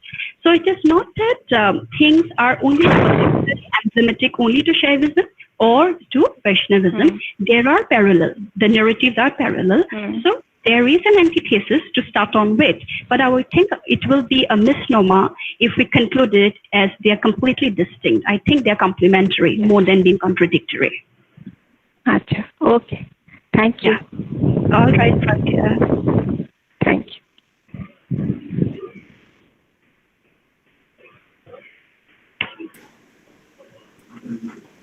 Hello. Yes. Madam, actually, I am Dr. Sujit Debnath from Tripura. Madam, your presentation was very nice, madam, and it is very informative also. So, thank you. And I shall not ask any question, madam, to you, but actually, I would like to see your paper actually, as it is very nice. Sure. That one. That will be helpful. Sure. You can take my email ID from Marina Ba, I think, and we can be in touch. And maybe I can, then we can discuss and share my, writings or whatever I keep on doing. Okay. Yes? Thank you. Thank you so much for your appreciation. It means a lot. Hello, madam. Yes. Madam, yes. Your presentation is very nice, so very authentic, and but something is asking. So, any woman who dedicates her life to mysticism and enlightenment can rightfully call her a yogini? Dedicate. Now, yes, this word dedicate again can have various meanings. For instance, a mother, let me take the example of a mother, for she's the best example, I guess. A mother, as much as she can be academically engaged, but she also dedicates, she sees to it that her children, her extensions are well taken care of. Now, for many who has not seen God, would like to say that my mother is God for me. So this entire concept of mysticism, or this entire concept of, because I personally do not feel that samsara and nirvana are opposites, because someone can attain enlightenment even when he or she is very much into the part and parcel of samsara. So for me, a mystic, just like Rumi, we have this very famous Parsi poet Rumi, who is known as a mystic. He attained liberation while he was a part and parcel of writing his, fantastic quotations, his fantastic stream of poetry. So I feel that someone who dedicates, it can be as simple as someone taking care of her children. It could be someone who is engaged academically. Wherever there is, I think, dedication, wherever there is passion, wherever there is sincerity, I think, because please understand, the term mysticism is very personal. What is mysticism for me need not be mysticism for you, because, for instance, I might have a soul-to-soul conversation with God. You might have with nature. Someone might have with a concept called nothingness, in philosophy, or Shunyavada. Or someone, again, might have a soul-to-soul connection with something tangible. Someone might have with something abstract. So what I have a connection is very personal, it's very private, it's very subjective. So to generalize that someone who has dedicated to this, can be called mysticism, I think there will be broader interpretations to this, or this is an open-ended question. Okay, madam. Okay, thank you, madam. Yeah. All right, thank you. Just one, madam, I thought actually, madam, I one question, sir. Actually. Hello. Yes, tell me. Yes. Madam, what is the difference jnana and karma yoga? I think with all my, due respect and reverence to our Bhagavad Gita, we know that there has been 3 streams that has been streamlined: bhakti, jnana, and karma. So it is not really needed that, you can attain enlightenment only after you become a jnani. Even through bhakti, you can attain enlightenment, or through karma, you can attain enlightenment. And jnana and karma, I think, goes hand in hand, because personally, I feel my karma is my dharma. So I think it's a very neat bifurcated path laid down in a Bhagavad Gita, where it is either the bhakti path or the jnana path or the karma path, whichever you feel like. I think that's the beauty of our philosophy. It's beautiful. It's not like this or this. There are multiple choices given to us. So either the bhakti path or the karma path or the jnana path, whichever path your soul becomes, I think you should draw them that. Okay. Thank you, ma'am. Thank you very much. Yes, thank you. Hello. Yes, Can Sumit. you hear me? I think this is Sumit. So, Yeah. okay. So congratulations, Ananya. It is a matter of pride for me to listen to such, say, enlightening deliverance from you. Very informative and thought-provoking. And your presentation has also given me some food for thought, and certain things came to me just like that. So I wanted to share with you, and if in case you want to respond. The basic understanding that we have of Sankhya and yoga is that yoga is like Seshwar Sankhya, and the entire metaphysics of Sankhya is acceptable to yoga. Now, if we go by the basic understanding or talk about the analogies of Sankhya, they are very chauvinistic. The way they talk about Prakriti is also very, patriarchal, where a woman is seen as an object of desire. And I'm not sure if actually they want to put women in the category of a Purush. Now, by introducing this aspect of yogini, I think you have somehow tried to give a counter, and thereby a complete picture can emerge. And now, as you were talking about sansaric level, as long as we are, of course, in this empirical world, and Purush and Prakriti are united, we can talk about the distinction in terms of men, women, and a very interesting question had come in terms of third sex. So while we are in this empirical united form, such a distinction can be made. But would you agree that once, say, a Purush, and the word again, you see Purush is in dominant sense only male, would you agree that, say, an aspirant, once one has reached the Keval position, where one has completely separated oneself from Prakriti, can at that stage you would agree to make the distinction of yoga, yogini, or like that third distinction, or you would believe that that will be a sexless identity? Yeah, precisely. I think, thank you so much, Sumit. I think you have, in a way, answered your question. For me, all these bifurcations or all these classifications of yogini or purusha or prakriti are for laymen like, me to understand, because I am very comfortable with the two concepts of Brahman. As we know, the Nirguna Brahman and the the Brahman which is without feature, and the Shaguna Brahman. So when Nirgun. for example, Nirgun Brahman and Shaguna Brahman. So if I tell someone that Brahman is, without this, without that, on 1880, a young mind, like in a college, a young mind will really get confused. So I have to introduce with the Shaguna concept of Brahman, that Brahman has these features, Brahman has this, and then finally, slowly and gradually, we unlearn. We teach him, or we learn along with him to unlearn what we have learned about Shaguna Brahman, and then we go to the concept of Nirguna Brahman. Similarly, I feel whatever I have presented today, yes, I did try to show that, the moment the Sri becomes a yogini, she is in her ferocious best. She is not a broken or disheveled woman, She is someone who is a power to reckon with. And having said that, there are strong masculine energy present in her. So I think if there are strong masculine energy, then the yin and yang parallel comes very handy here.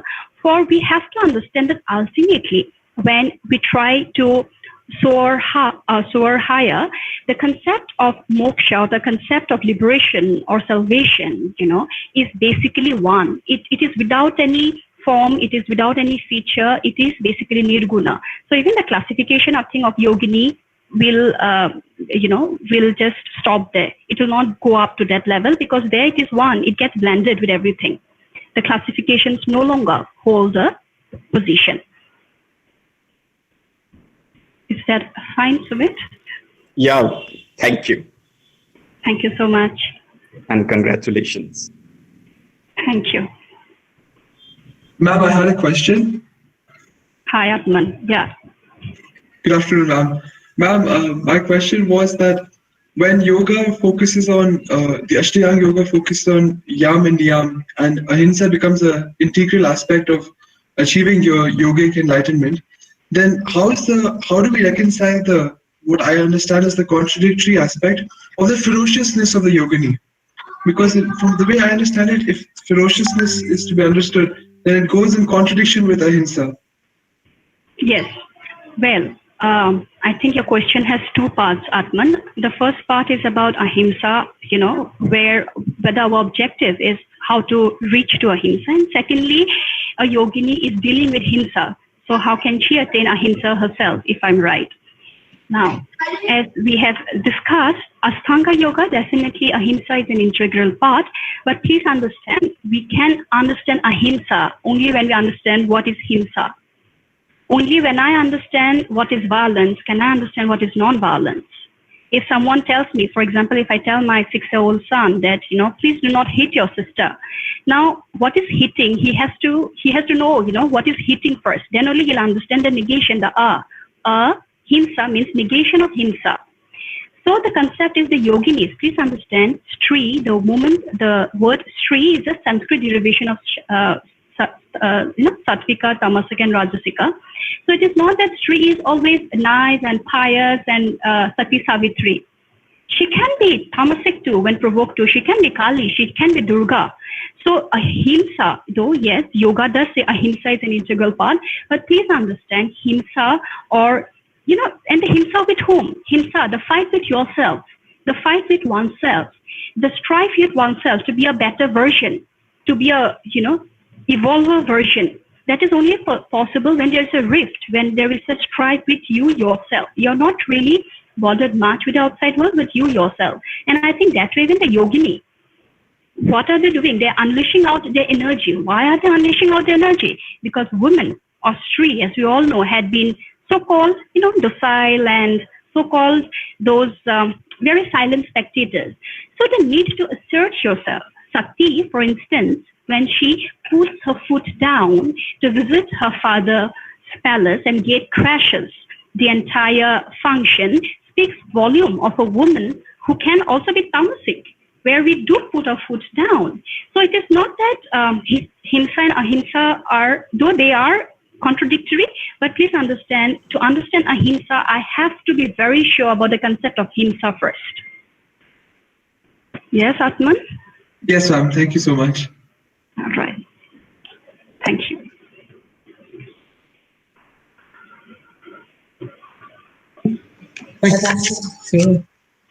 Dear participants, do you have any more questions or queries?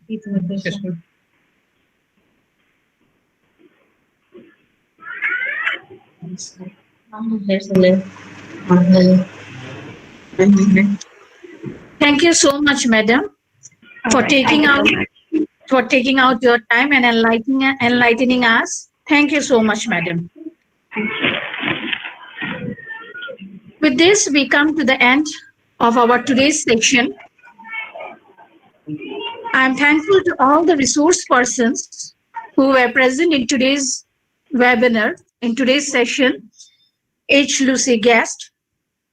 Thank you, madam. Dr. Sushim Dubey. Thank you, sir. Dr. Ananna Borua. Thank you, madam. Tomorrow,